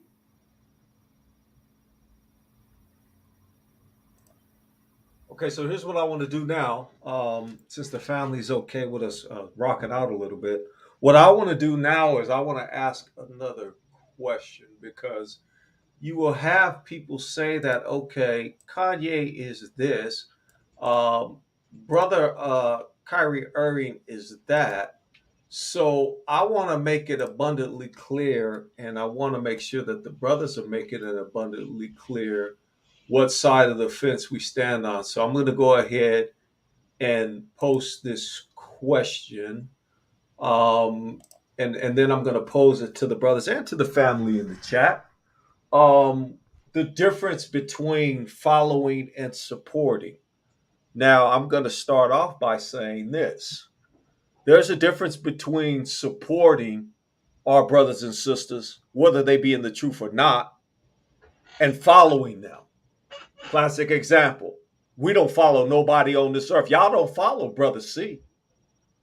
Y'all follow the Father through Mashiach, according to Revelation 14 and 12. That's your ancestor talking in Revelation 14 and 12. So there's a difference between following up behind someone like they the Pied Piper and supporting them. You being able to look at supporting them by saying, okay, I could call the brother out behind the scenes that, yeah, he off. Whoever it may be, it could be me. But then at the same time, I'm not going to do that publicly. But then even layered on top of that, I'm going to support this brother, and I'm definitely going to support him that he's saying he's an Israelite. Contrary to whatever heinous stuff that he's done in front of the scenes and behind the scenes. I'm gonna take the good parts of that, the signal boosting of that, and we're going to use it to wake up our people. But as far as following Kanye West and Kyrie Irving, we don't do that. I would like to ask a question. I would want everybody that feels like they was deserving of the mercy from the Most High to put a 1 up in the room. And if you feel like you wasn't deserving of mercy from the Most High, put a 2 up in the room. I'm gonna go and put a 2 up right now, because the Most High delivered me while I was still in my sin. So I'm gonna go ahead and put a 2 up right now.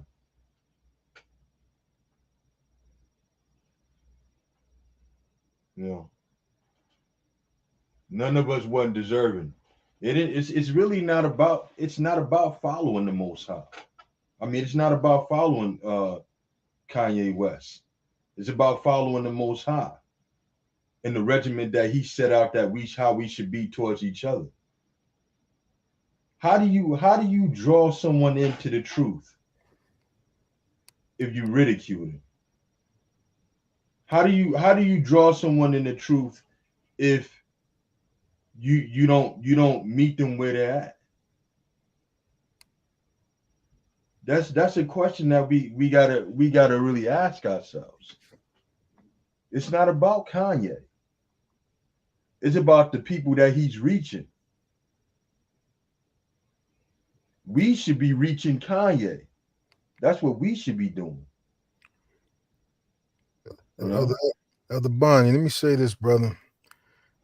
What our people gotta recognize and understand, man, is that you gotta be able to be used, in this restoration.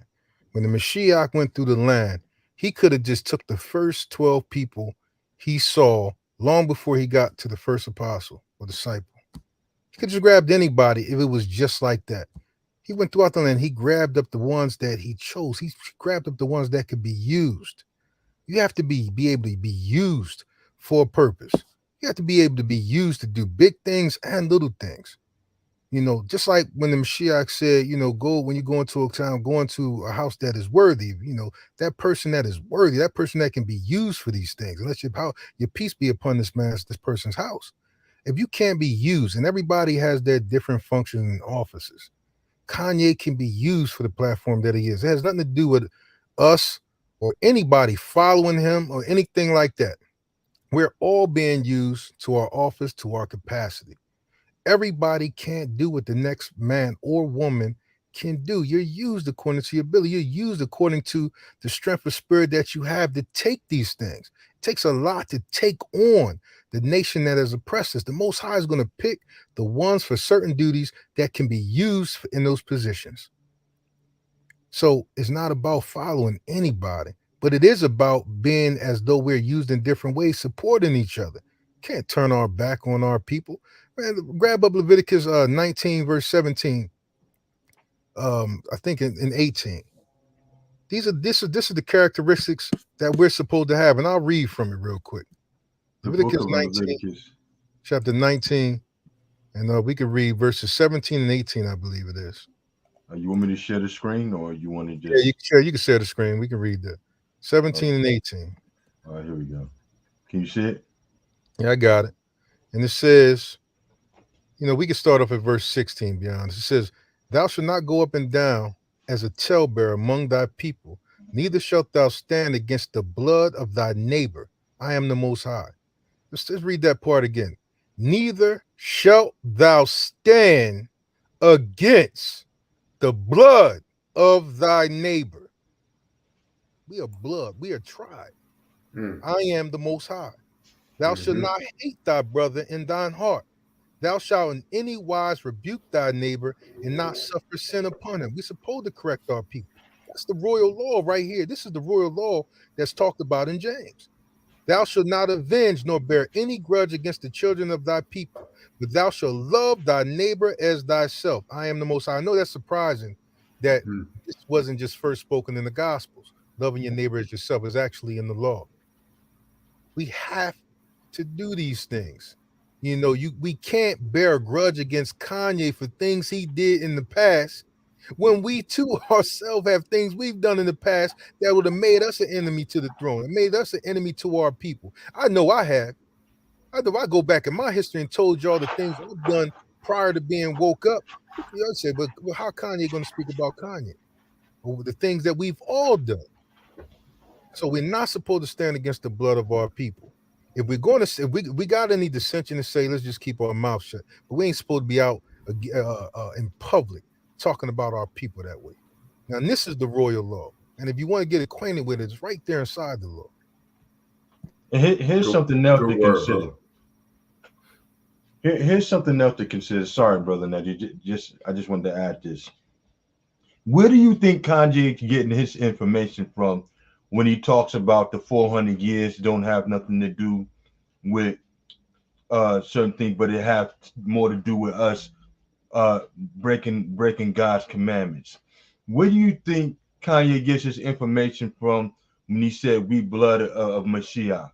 Where do you think Kanye getting his information from when he says that we the 12 tribes? He said 12 tribes of Judah, but we know it's the 12 tribes of Israel. I'm saying that to say this. People that you don't know listening to you is listening to you. And you have the ability to either turn them towards the Most High or turn them away. Imagine if he was listening now. Would he feel welcome to try to come into come into the full understanding, or would he feel rejected? Would he feel like, man, they don't want me? I ain't got nowhere to go. Man, maybe I made a mistake. Maybe I should just just keep what I got and not lose it all, because they don't want me. I don't got nowhere to go. They don't want me. These people don't want me. God, where am I supposed to go? So we gotta consider what we're doing. We can't just see situations like this and just turn a blind eye, man. This is our opportunity to correct brothers. If Kanye was here, would you tell him, get out of my face? You did this or you did that? Or would you say, hey, look, that was wrong. This is how we supposed to conduct ourselves as the people of the Most High. Would you suffer sin upon him? Would you turn him away and let him go on? Or would you take that opportunity to preach the true gospel to Kanye about the deliverance of his people, about all the things that he's talking about, and the Most High delivering us out of those things? You see? But it's not about following Kanye. It's about following the regiment that the Most High gave us. Mashiach died for a reason. More than just to deliver us out of the hands of the things that we already did, but to mark the path that we supposed to walk. Leaders lead by example. He is our leader. And we're supposed to emulate what he did. We're supposed to be willing to lay down our lives for each other. How do we do that when all we do is see the things that's not worth it? He was up there up there hanging, saying, Father, forgive them, for they know not what they do. Imagine the Mashiach would have been like, they did this to me, Father, curse them all. See what I'm saying? So we really got to find a path back to what he put before us. Because if we want mercy, we got to show mercy. Brother, man, just to make this one comment. There was a part inside the law where Joshua, we'll just say use the English names, came up to Moses and he said, those two over there, they're prophesying, should prevent them. And Moses said, is thou offended for my sake? He said, I would be that all Israel could prophesy, were prophets. We can grab that up if you want. But are we offended for our sake, or are we offended for the Most High's sake when it comes to Kanye or anybody else, or Kyrie or any other brother that currently lives as a Negroite that wakes up to be who they truly are, which is an Israelite? Are we offended for our sakes, or are we offended for the Most High? Because if we offended for the Most High, we should, whatever ought or contention we got with them brothers, stop the minute they wake up and speaking like we're speaking now, in whatever capacity it is. Yeah, good word, brother Elisha, brother Bonnie, good word, yo. Our test, right? Our test, part of our test that just happened was still very new to us, still wet. Kanye, right? He was on that last video that brother Bonnie just put up. He's humbled. He's humbled right now, right? Contracts being canceled and he's not getting what he expected to get. He's being humbled like right now. Our next test is Kyrie. What are they gonna do to this man? I don't believe, if anybody knows, maybe you guys, brothers and sisters in the chat, maybe y'all know, maybe he's come out with a statement already. I don't know that he has. What are they gonna? Oh, I'm sorry. Go ahead, brother. I'm just gonna say, if he loses his job, he's gonna be unleashed. So they probably might want to keep him in some type of position where he might think about keeping his mouth shut. If he loses his job, he gonna unleash. But that's a good point. But my other point, what are we gonna do? What are we gonna do when they go after Kyrie? What are we gonna do when they post one of those? And I saw the video, right? I won't say I'm adult and fed, but I definitely saw the video. He said, big up to the video. But what are we gonna do when they cancel Kyrie? That's the big question for us right now. Because although the Kanye thing is still new, Kyrie is very new. What are we going to do, Israel? When they cancel him, what are we going to do? Are we just going to do another live and say how wrong it is? Show some videos, say how wrong it is? What are we going to do? Are we going to try to join together with other Israelite platforms that we don't necessarily agree with on everything? But maybe all of us come together, try to do something? What are we going to do? That's the real question. That's a perfect segue into what we should be doing this hour. And what I'm going to say is we started off by talking about being prepared when they come for you. That's how we started off somewhere, I believe, at the top of the program. We were talking about that. We've been dropping hints and pieces about being prepared for when they come for you. But we need to have a paradigm in the mind. The paradigm in the mind is stop knowing that they're coming for us. Okay, we know that. But if power and death is in the life of power and death, the power of life and death is in the tongue. Somebody get that precept. We'll drop it in. So how we need to look at this is we need to look at this not what they gonna do to us, because we know they coming. They've been coming. But now, when we speak, it should be from a position of, well, this is what is going to happen. This is what is going to happen to you. This is how we're going to be blessed out of this situation. This is how we're going to rise up. We need to focus on where we're going in the midst of all of these things and speak those things with our mouth. I go back, I always take out Deuteronomy 30. Cry out. Look forward to what the Father says he's going to do to these nations, but then what is he going to do for us and to us? Stop worrying about what they're doing.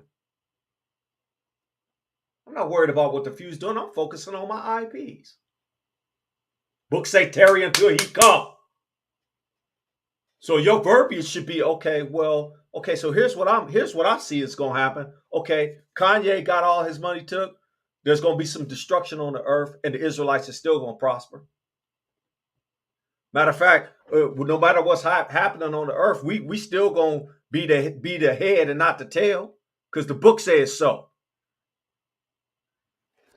Israelites, why don't you go find a prophecy where it's going to be good for the Israelites and start speaking good to your folks. It's not all doom and gloom. It's good in there too. Now we need to be talking about that good and saying it as so. You stop praying for the nation, pray for your own. And then look for the Father to fulfill those promises. Stop giving the fews credit. That's where our people need to be at. Start speaking. There's a phrase out there that's on the earth, and I don't know who came up with it, but they got it out the book. Speaking truth to power. If somebody do something to somebody in our family, you know what I'm expecting, what I look for typically? I look for destruction somewhere. Because I'm saying that, okay, what happened in Florida? Okay, well, maybe that's a symptom of how you've been treating all those Israelites that live in Florida. And for the past that has happened, the gator baits and all those other crazy things that happened to Florida. Ron DeSatan. So get out of the habit of focusing so much on what they doing. Focus on what the Father's doing, and you speak the positive of what the Father is going to do in your life. Not only your life, but in the kingdom of the Israelites. That's where your mind need to be there. I said it last week. Israelites need a lobotomy. Don't tell me about Deuteronomy 28, 1 through 14, if you can't tell me what 15 through 68 say. Or don't tell me what 15 through 68 say if you can't tell me what 1 through 14 say.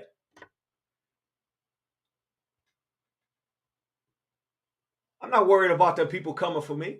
I'm not worried about that. I know what my end is going to be.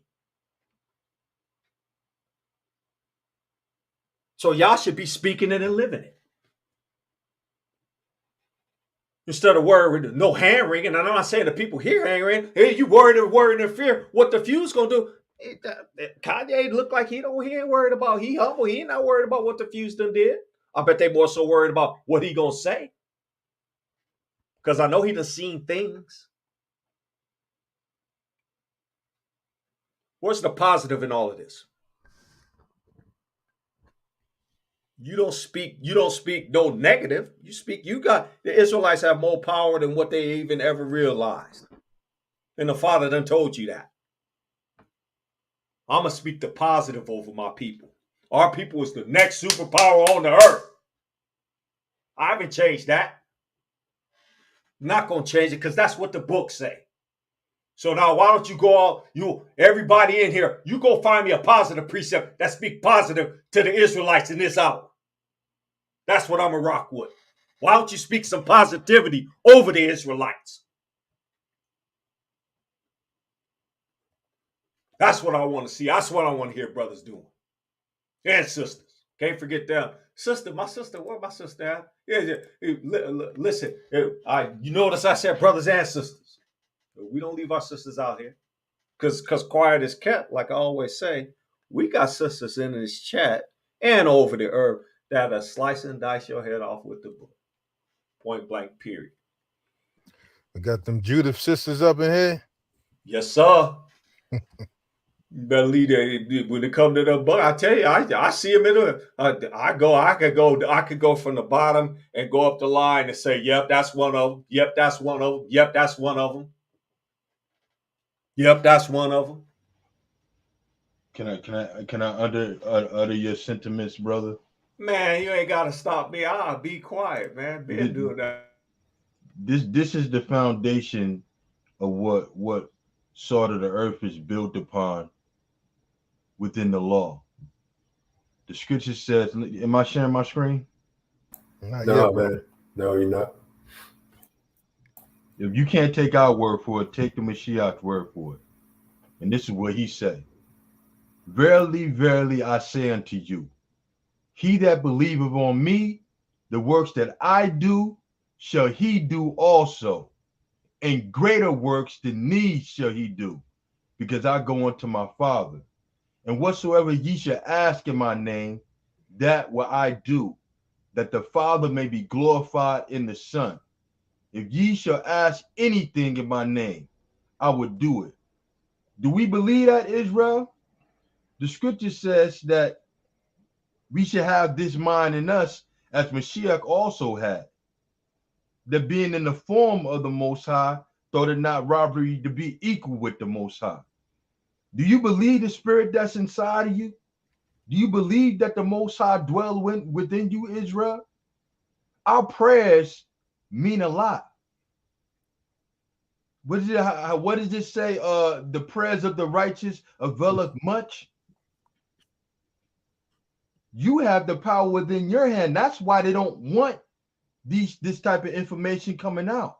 Because the moment we start praying against this kingdom and start praying for the deliverance of our people, it's over. As much as you hate it in this land, as much as they say all these adverse things about you, they don't want to let you go. Because you leaving is certain destruction. We should be praying for our brothers and sisters. We should be praying for the destruction of this place, and we should be praying for the deliverance of our people out of these places. And all of that will coincide with us leaving.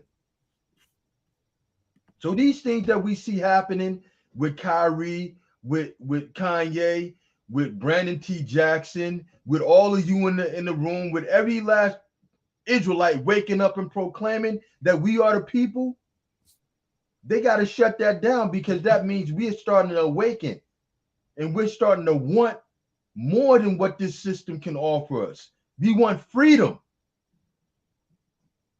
We're starting to realize we were born into bondage. Our forefathers, they died jumping off of those ships. They didn't want to be here. They came here and changed, and they knew what it was. But a lot of us born here, we think this is our rest. This is not our home. This is not home. This is not freedom. This is not comfort. This is not you. We're not even who we're supposed to be. Nations trembled before us. They knew the story about what happened to Egypt, what happened to Babylon, when the people touched the apple of the Most High's eye. They remember, but we've forgotten.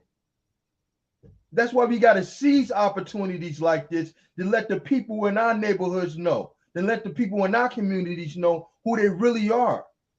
And that this sweet by and by that they're getting in the church is a lie. We don't have to sit here and be destroyed.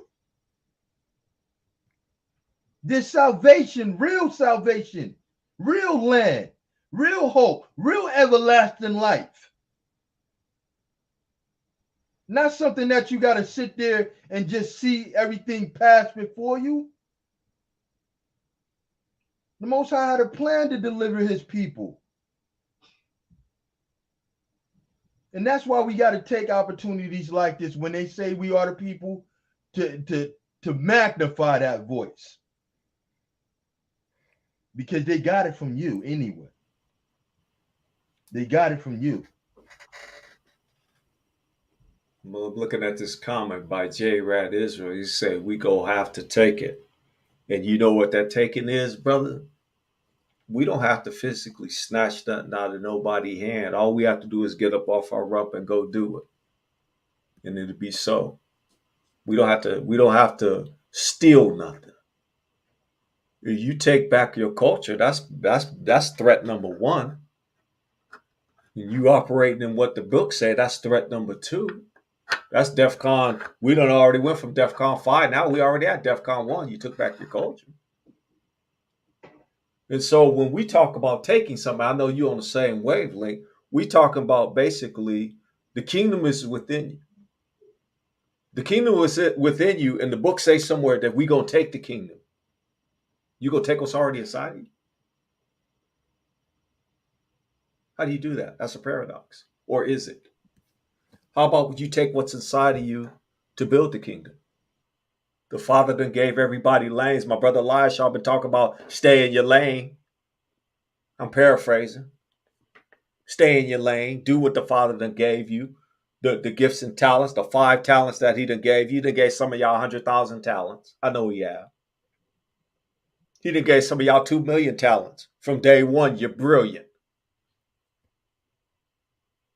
The most brilliant people on the earth is the Israelites. Always have been, always will be. Giving out glazed donut face all over to the heathen every day. Giving them the glazed donut. What's the glazed donut face? Glazed donut face is that when they see you talking so eloquently and speaking truth to them, or if you're on the job or wherever you at, and they get this glazed, starry-eyed look like, hey, this nigga's like he's nothing like what we see on television set.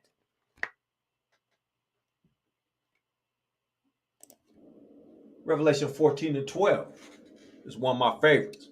I'll probably quote this. I'll probably call for this one all the time. This is one of my favorites.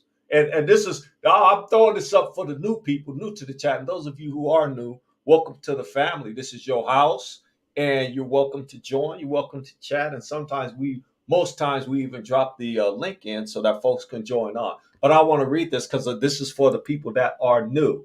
And I'm going to read it, Revelation 14 and 12. Matter of fact, no, I'm not going to read it. I'm going to have Brother Najee. Brother Najee, can you start reading this for me, please? All right, Revelations 14:12. Here is the patience of the saints. Stop right there. The patience of the saints. He's talking about the saints waiting and patiently waiting for something, but he calls them saints. Now, fam, here's what I don't want you to do. I don't want you to let Christianity take this term and phrase away from you. If you go back into Torah and you Google saints and you look at what you consider the Old Testament, that word is there. The book was talking about one people then, and they haven't changed. He talking about them same people he's talking about at the beginning of the book until the end of the book. Says, here's the patient of who? The saints. Keep reading. Here are they that keep the commandments of the Most High. Stop right there. What's the commandments of the Father? What are they? Where are they at?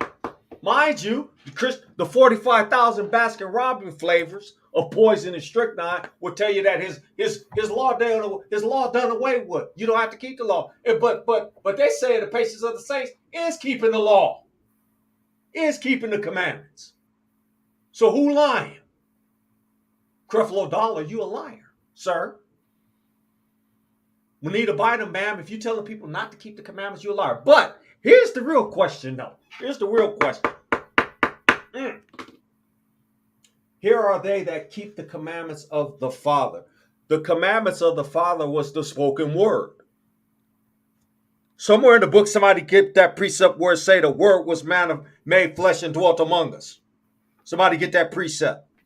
I grabbed it up the other Cleo. I just want you to, if you get a chance, can you read Hebrews 4:2 or what you're reading right now? We'll read that. If you got it, I'll drop it in the chat for me and I'll read it. And we'll precept that on top of this one when we finish rocking it. If you would, please, brother, drop them both in there for me. Okay, so let's continue this. If I ask the family here know, when you say, here are they that keep the commandments of the Father, is that talking about a written thing, a spoken thing, or a physical thing, or a spiritual thing? You know who that is right there when it says, here are they that keep the commandments. He talking about Mashiach.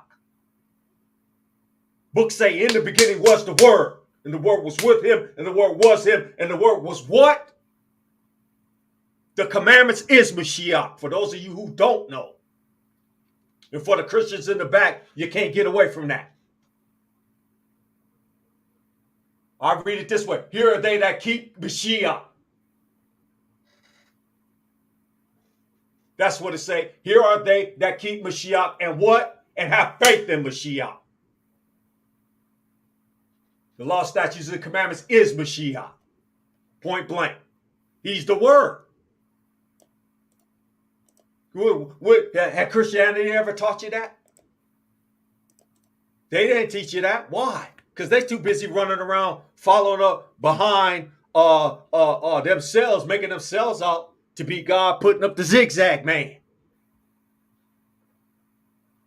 There's the whole dude. That's my favorite. That's another one of my favorite right there. For this is the whole duty of man. This is the precept my brother called. Brother, go ahead and break this precept down. It's the one you call Hebrew 4:2. Yeah, it says, for unto us was the gospel preached, to go with Revelations 14:12. Yes, sir. As well as unto them. But the word preached did not profit them, the word being the commandments, not being mixed with faith in them that heard it. They're talking about the testimony of Yeshua HaMashiach or Yeshua HaMashiach that had the faith of Mashiach. So they didn't profit a lot of our fathers, and that's what the New Testament is really about. Just not a slight deviation a little bit is that it was about going to our fathers that had, some of them had the commandments, but they didn't mix it with the faith of the Mashiach. And yes, some believe in the Mashiach, and they did not keep the commandments. And that's the Gospels, and everything that Paul is speaking to is about these very questions right here, that they had the word, but they didn't mix it with faith. Some had the commandments, didn't believe in the Mashiach. And that's what they were fighting at that time. That's why the word is the way it is inside the New Testament. That trips a lot of people up. But if you can keep that context, you can get a better understanding of it. Free Paul. We always say free. We vindicated Paul. There's a whole lesson somewhere. I don't know if it was Casey or what it was. We vindicated Paul. And we probably need to do it more often because Paul got a bad rep. You got some, and here's the crazy part. You got some monkeys on the earth, and they call themselves to be Israelites, that they say, well, Paul was a liar, or that Paul did this, that, and third. Everything that Paul taught, he taught out the Tanakh, he taught Torah. He wasn't in conflict. Now, if you got a Christianity mindset, then guess what you'll do? You'll take Paul's teachings and you'll do just like the word say. You'll wrestle with them. wrestle with him to your own destruction because you don't know what he's saying. Because you'd have taken the perspective of the heathen and you'd have commingled that, mixed that in, and then you speak a little bit of Hebrew Israelism, and you'd have come up with your own flavor of ice cream, of poison, strychnine, rat poisoning that nobody wants. John 1:14, and the word was made flesh and dwelt among us. The word is the written word, the spoken word, the written word. Those 10 commandments that he wrote on, or that the Father wrote with his own finger on those tablets that Moses got mad and tore up, then he had to go back up and go get the other 10. That was Mashiach. Those words was Mashiach, all 10 of them. Amen. Period. Now I'm gonna get off. I'm gonna stop yelling at y'all because y'all get mad when I be yelling at y'all. Y'all be wanting to sign on. Y'all be like, "Oh, there he go." Yeah, there he go. He can't help himself. He yeah. So fam, go ahead, bro. They don't know when you really mad, man. You get training day, man. Like, oh, you think you could do this to me? Okay. Other Cleo. Go ahead, bro. Man, listen, you got that fire, and you man read that Zechariah 12:6 I posted in the chat because brother Cleo or Elder Cleo said something earlier about what we're doing amongst these nations. He said we wouldn't do certain things, but you know, this is what the scriptures say about that. Just affirming what brother Cleo said. All right, so which one? So Zechariah 12:6. In that day will I make the governors of Judah like a hearth of fire among the wood, and like a torch of fire in the sheaf, and they should devour all the people round about on the right hand, and I believe it's on the right hand and on the left. And Jerusalem shall be inhabited again in her own place, even in Jerusalem. Hey, all right, let me grab a precept for that. But while you're doing that, it says the governors of Judah. Let's go down. It says on the right, it says and they shall devour all the people round about on the right hand and on the left. It says we shall be like a torch of fire in the sheaf. This is our duty, and this is what we'll say about Kanye while the brother's grabbing up that precept, but anybody else that comes out. Some of us is called out there to give ourselves, you know, for you. Whether we know each other or not as a nation, we called to give ourselves for you, to die for you. And brothers go out there and sisters go out there and do that. You know, support them because they're called to give their life. When the Mashiach said some of you be beaten and killed, it wasn't before their own will. It was about lifting up the Most High and uplifting His name, but it was also they're being beaten and killed for you.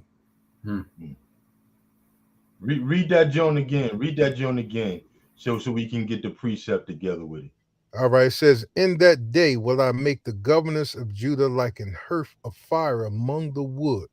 Stop right there. Stop right there. Like a hearth of fire among the wood. Remember that. Now keep going. And like a torch of fire in a sheaf. And like a torch of fire in the sheaf. Read. And they shall devour all the people round about. And they should devour all the people round about. Now I'm going to read something. Because this is indicative of the day of the Most High. And it says, blow ye the trumpet in Zion, and sound the alarm in my holy mountains. Let all the inhabitants of the land tremble. For the day of the Most High coming forward is nigh at hand. A day of darkness and of gloominess.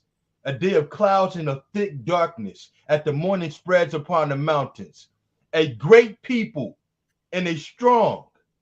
There hath not been ever like, neither shall there be any more after it, even to the years of many generations. A fire devoureth before them, and behind them a flame burneth. And the land is as a garden of Eden before them, and behind them a desolate wilderness. Yea, and nothing shall escape them. Yeah, all right, so I'm read Jeremiah 51 and 22 with that, brother Crowd, when you get a chance. Jeremiah, all right, let's get it right now. Jeremiah 52 and 21. No, 51 and 20. Read that with what you just read. Jeremiah chapter 51, verse 20. Thou art my battle axe and weapons of war. For with thee will I break in pieces the nations, and with thee will I destroy kingdoms, and with thee will I break in pieces the horse and his rider, and with thee will I break in pieces the chariot and his rider. With thee also will I break in pieces man and woman, and with thee will I break in pieces old and young, and with thee will I break in pieces the young man and the maid. I will also break in pieces with thee the shepherd and his flock, and with thee will I break in pieces the husbandman and his yoke of oxen, and with thee will I break in pieces captain and rulers, and I will render unto Babylon and to all the inhabitants of Chaldea all their evil that they have done in Zion, in your sight, saith the Most High. With thee. So we're called to be more. Read the scriptures about the wars of light and of darkness, the war scroll. Yeah, we not just called to do a bunch of talking. The talking is now, but it always also comes that time when it's time not to talk. And the Most High is going to send us out in ranks. So we being made war ready. Hold on, I need to grab it. It's in my other books.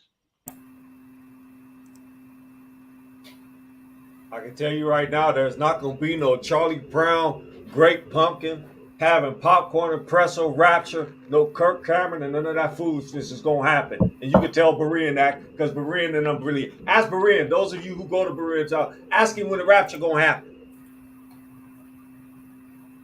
When we go get up out of here, when is the Christians going to be out of us folks that saved? You waiting for Kirk Cameron rapture, you're going to be waiting. You'll get hit before a nuke before you see a Kirk Cameron rapture. All right, I'm ready. Go ahead and rock it, bro. Let me grab it. Let me share my screen. Can y'all see it? Can you see it? Yes. Yeah, we can see it, bro. Yeah, we can see it, bro. It says, for the master, the rule of war on the unleashing of the attack of the sons of lights against the company of the sons of darkness, the army of Belial against the bands of Edom, Moab, and the sons of Ammon, and against the army of the sons of the east and the Philistines, and against the bands of Kittim of Assyria and their allies, the ungodly covenant.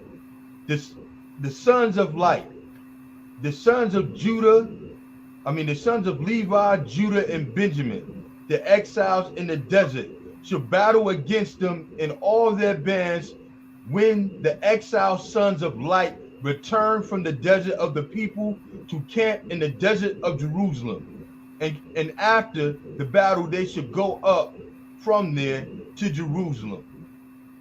And then it goes on and it says, the king of Kittim shall enter into Egypt, and his time he shall set out a great wrath to wage war against the king of the north, that his fury may destroy and cut the horn of Israel. This shall be a time of salvation for the people of the Most High, and an age of dominion for all the members of his company, and an everlasting destruction for all the companies of Belial.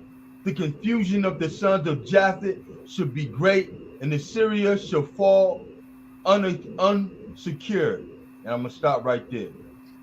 One thing too, brother, man, if you look up the definition of the word Belial, it means sons of worthlessness. Look it up in the Hebrew. So what you just got to look at was the transformation in the wars to come once we leave this place. After we leave and we're in the wilderness and we establish the covenant of the Most High, the transformation will happen after we begin the war with these other nations. When the Most High will upset the balance, which I believe is when Mashiach returns. But I also wanted to share another video too, bro. Let me say this while you're doing that, brother Elder Banya, is the fact is that all that comfortability that we seem so hungry for the corner stores and the supermarkets and the Fendi's and the Louis Vuittons and all the conveniences of going out to little restaurants during the week and on the weekends, all these things that make life here so docile and make our people so brain dead, man. Pretty soon those conveniences is gonna be over. This place is gonna come to an end. And you gotta get that stuff out your heart now. Because if you don't, you're gonna run back to it. Your heart and your mouth might say one thing, but your feet gonna do another. You're gonna want to run back to this place, just like our people did when we left Mitzrayim, who the Most High rebuked. So you got to get ready to move, and that time is coming soon.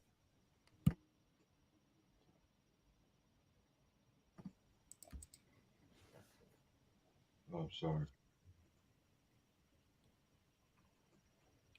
Your brother Bonnie. Yeah. A lot of the women that got Israelite husbands or don't have them. Now it's time to have them women that know how to gut a goat and a lamb, that know how to do it, to shoot a bow and arrow and things like that. It's time to have them the women of the trenches ready. So you sisters out there, yeah, you got to prepare too. Bro, I had it and I lost it. Somehow I X'd it out. I don't know how I ended up doing that. Hold on, I gotta get it back. Go back to the history. Is that it? No, that's not it.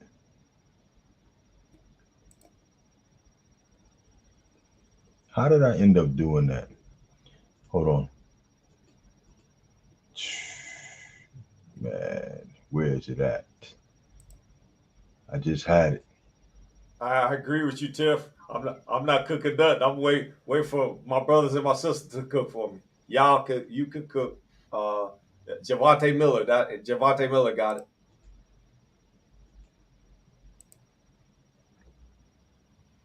I was just looking at it. See, let's put up some of these comments in here. Hey, so Philly Song sees peace and blessings to the family that joined in late, and all the family that joined on. If you guys haven't done it, make sure you hit the like button, and the like button, hitting the like button, because we're not asking you for donations. Just hit the like button so you can frustrate the algorithm.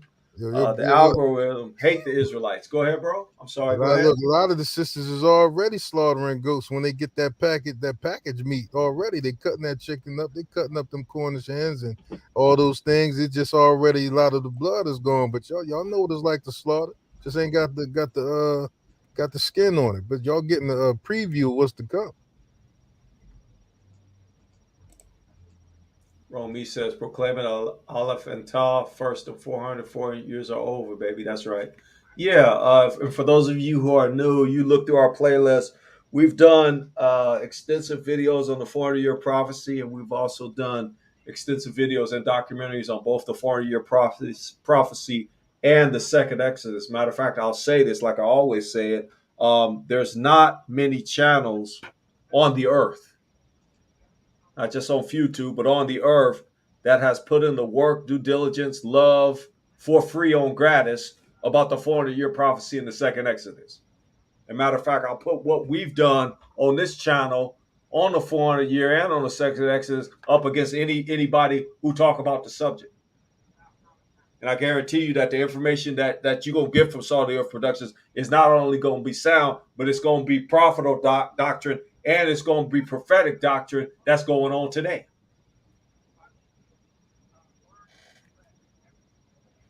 Let's see what they're saying. What they're saying in the chat.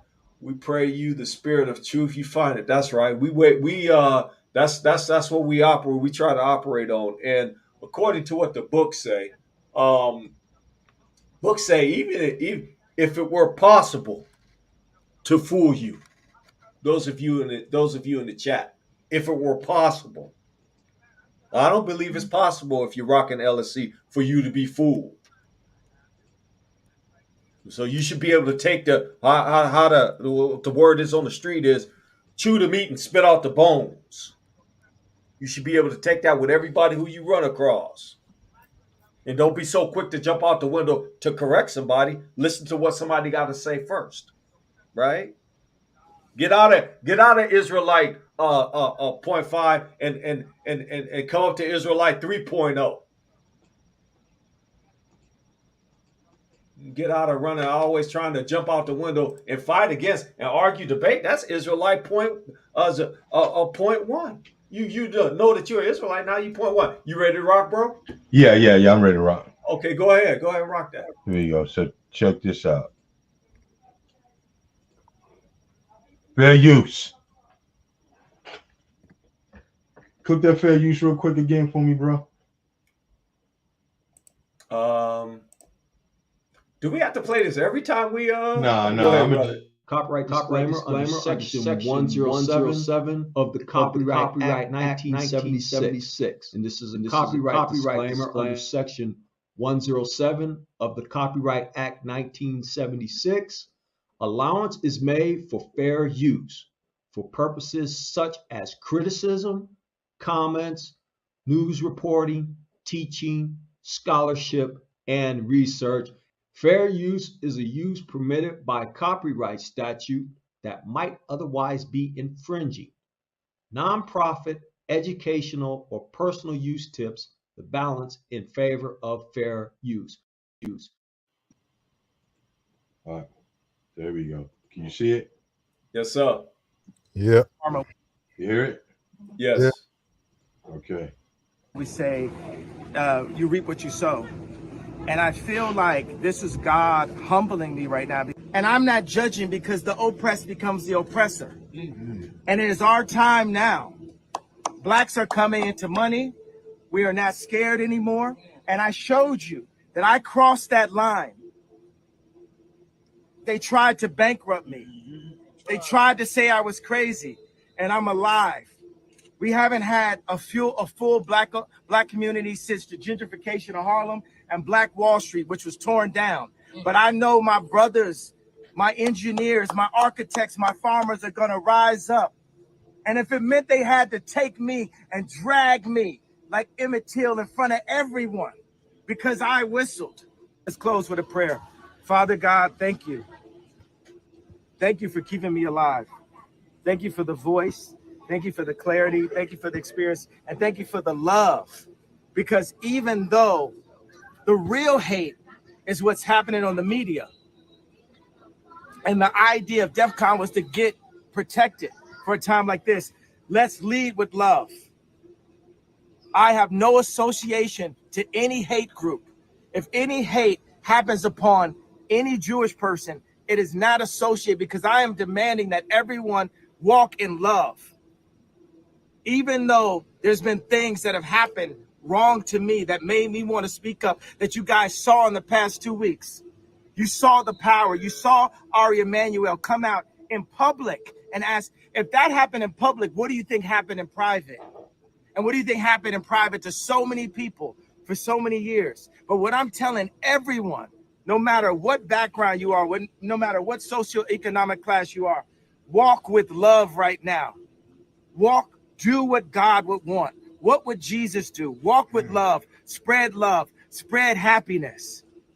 I thought that I wasn't gonna be like MLK and stand there. There's times I felt very Malcolm X, but for some reason, God has called me to love and to ask for love for everyone. It's time for us just to love, because love is the answer. It is the only way. Gandhi said, someone who... I don't want to hear Gandhi. I don't want to hear what Gandhi had to say. No, Gandhi didn't like us at all. So yeah. Gandhi can roast in hell for all I'm concerned. Yeah. Put that nigga on the spigot and turn him round and round on 100 speed. Exactly.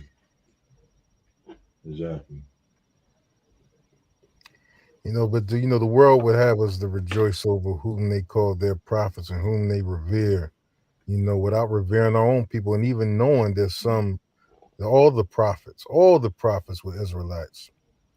There's no prophets.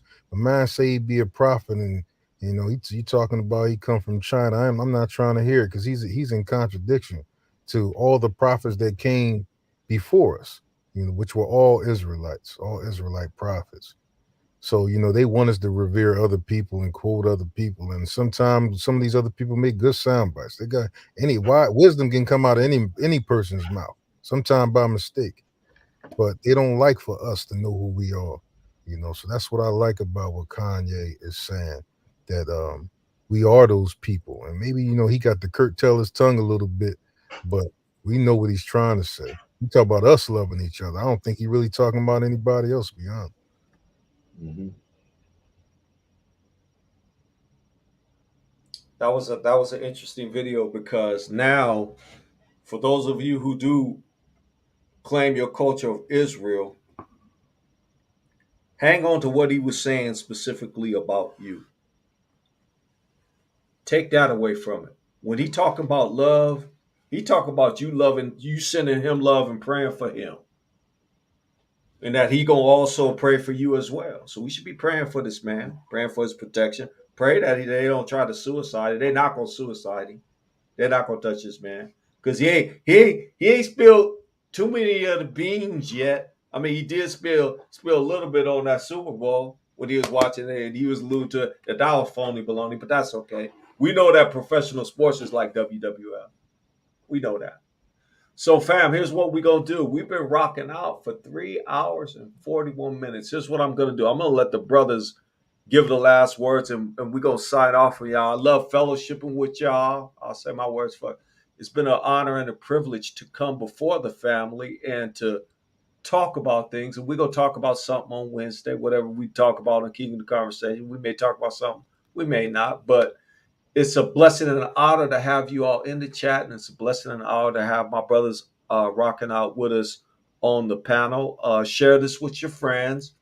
Share this with your family that's Christian and family that's not. And if you believe that this has been edifying to you, then you need to send that Trinity offering to your brother C at google.com. So that's all I got. Love you, fam. Peace and blessings to you.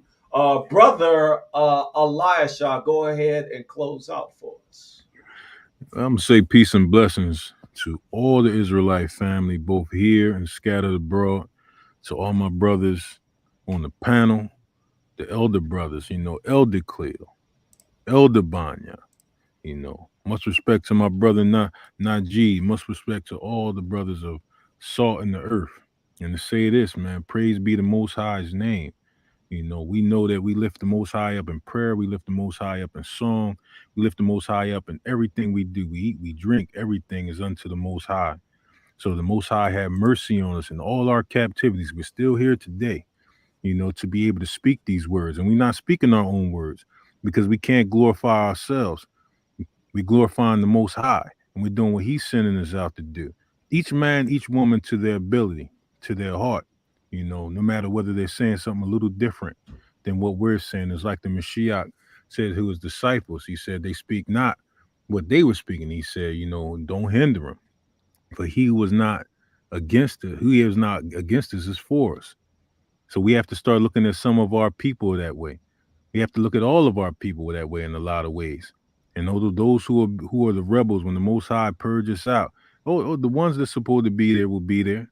But right now, we're supposed to stand together and call all those who are asleep. We're supposed to wake them up for the deliverance to come. So I just want to lift up my hands and say, blessings to the Most High, who delivered our fathers Abraham, Yitzhak, and Yaakov. We be their descendants.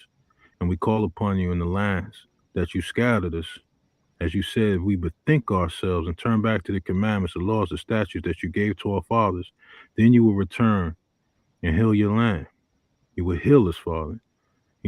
Religions will have us to believe that you're not going to fulfill your word towards the northern and the southern, that you won't take those two sticks and make one. They'll have us believe that we've been usurped and that religions have taken over.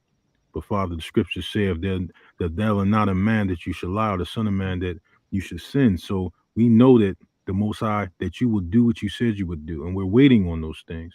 So give us the strength to endure. Give us the strength to keep waging this truth out there, waging this war, waging this battle in thy name. And please deliver us out of the hands of those who have oppressed us. We honor you on your Shabbat. For in 6 days you created all things and rested the seventh day. And thy covenant is upon thy people. So I pray for all of Zion, those who are here, those not here, all my brothers of the panel, praying that you put truth and light in us, having us to speak in knowledge, wisdom, and understanding. Let the Kodash Ruach be in us, guiding us and keeping us, that we may do great things for thy great name's sake. In the name of Yeshua Mashiach. Amen. Amen. Amen. Brother Banya, what say you, brother? Just sending out my love to and prayers to all my brothers and sisters who are Israelites in the four corners of the earth. Thank you, brother and Elder Cleo and brother and Elder Elisha, and also my brother Najee for allowing your brothers to fellowship with y'all on the panel today. It's been a blessing as always. And with that, to the brothers and sisters that's on the panel and Israelites across the earth, walk in faith, walk in grace, and walk in obedience, Israel. My good brother Najee, you got the final word. Right. It's always a pleasure, always an absolute blessing to be with you brothers on the panel. Thank you so much, Brother Cleo. Thank you, Brother Banya, Brother Elisha. You know I love you, brothers. Thank you. Thank you. All my family in the chat, the same. You know I love you. And we got to continue to pray for each other. You got to be prayed up for what's coming, man. Like I said before, it only gets harder. It only gets harder. Keep your family, your brothers and sisters, keep Israel in your prayers. This is the way we turn back. We turn back to the Lord's statutes and commandments, and we pray. And we pray to the Most High and seek His face, and that is when He's going to deliver us and heal our land. Just real quick, I know you all know what weekend this is. This is the one of the most evil weekends of the year, the Halloween weekend. And if you guys haven't been keeping track, more than 100 people were just killed in a Halloween surge in South Korea. Do not be distracted. Continue to pray for one another. Keep your eye on the prize. Thank you. God bless. God bless everyone. This has been another Salt of the Earth production. Shabbat Shalom, fam.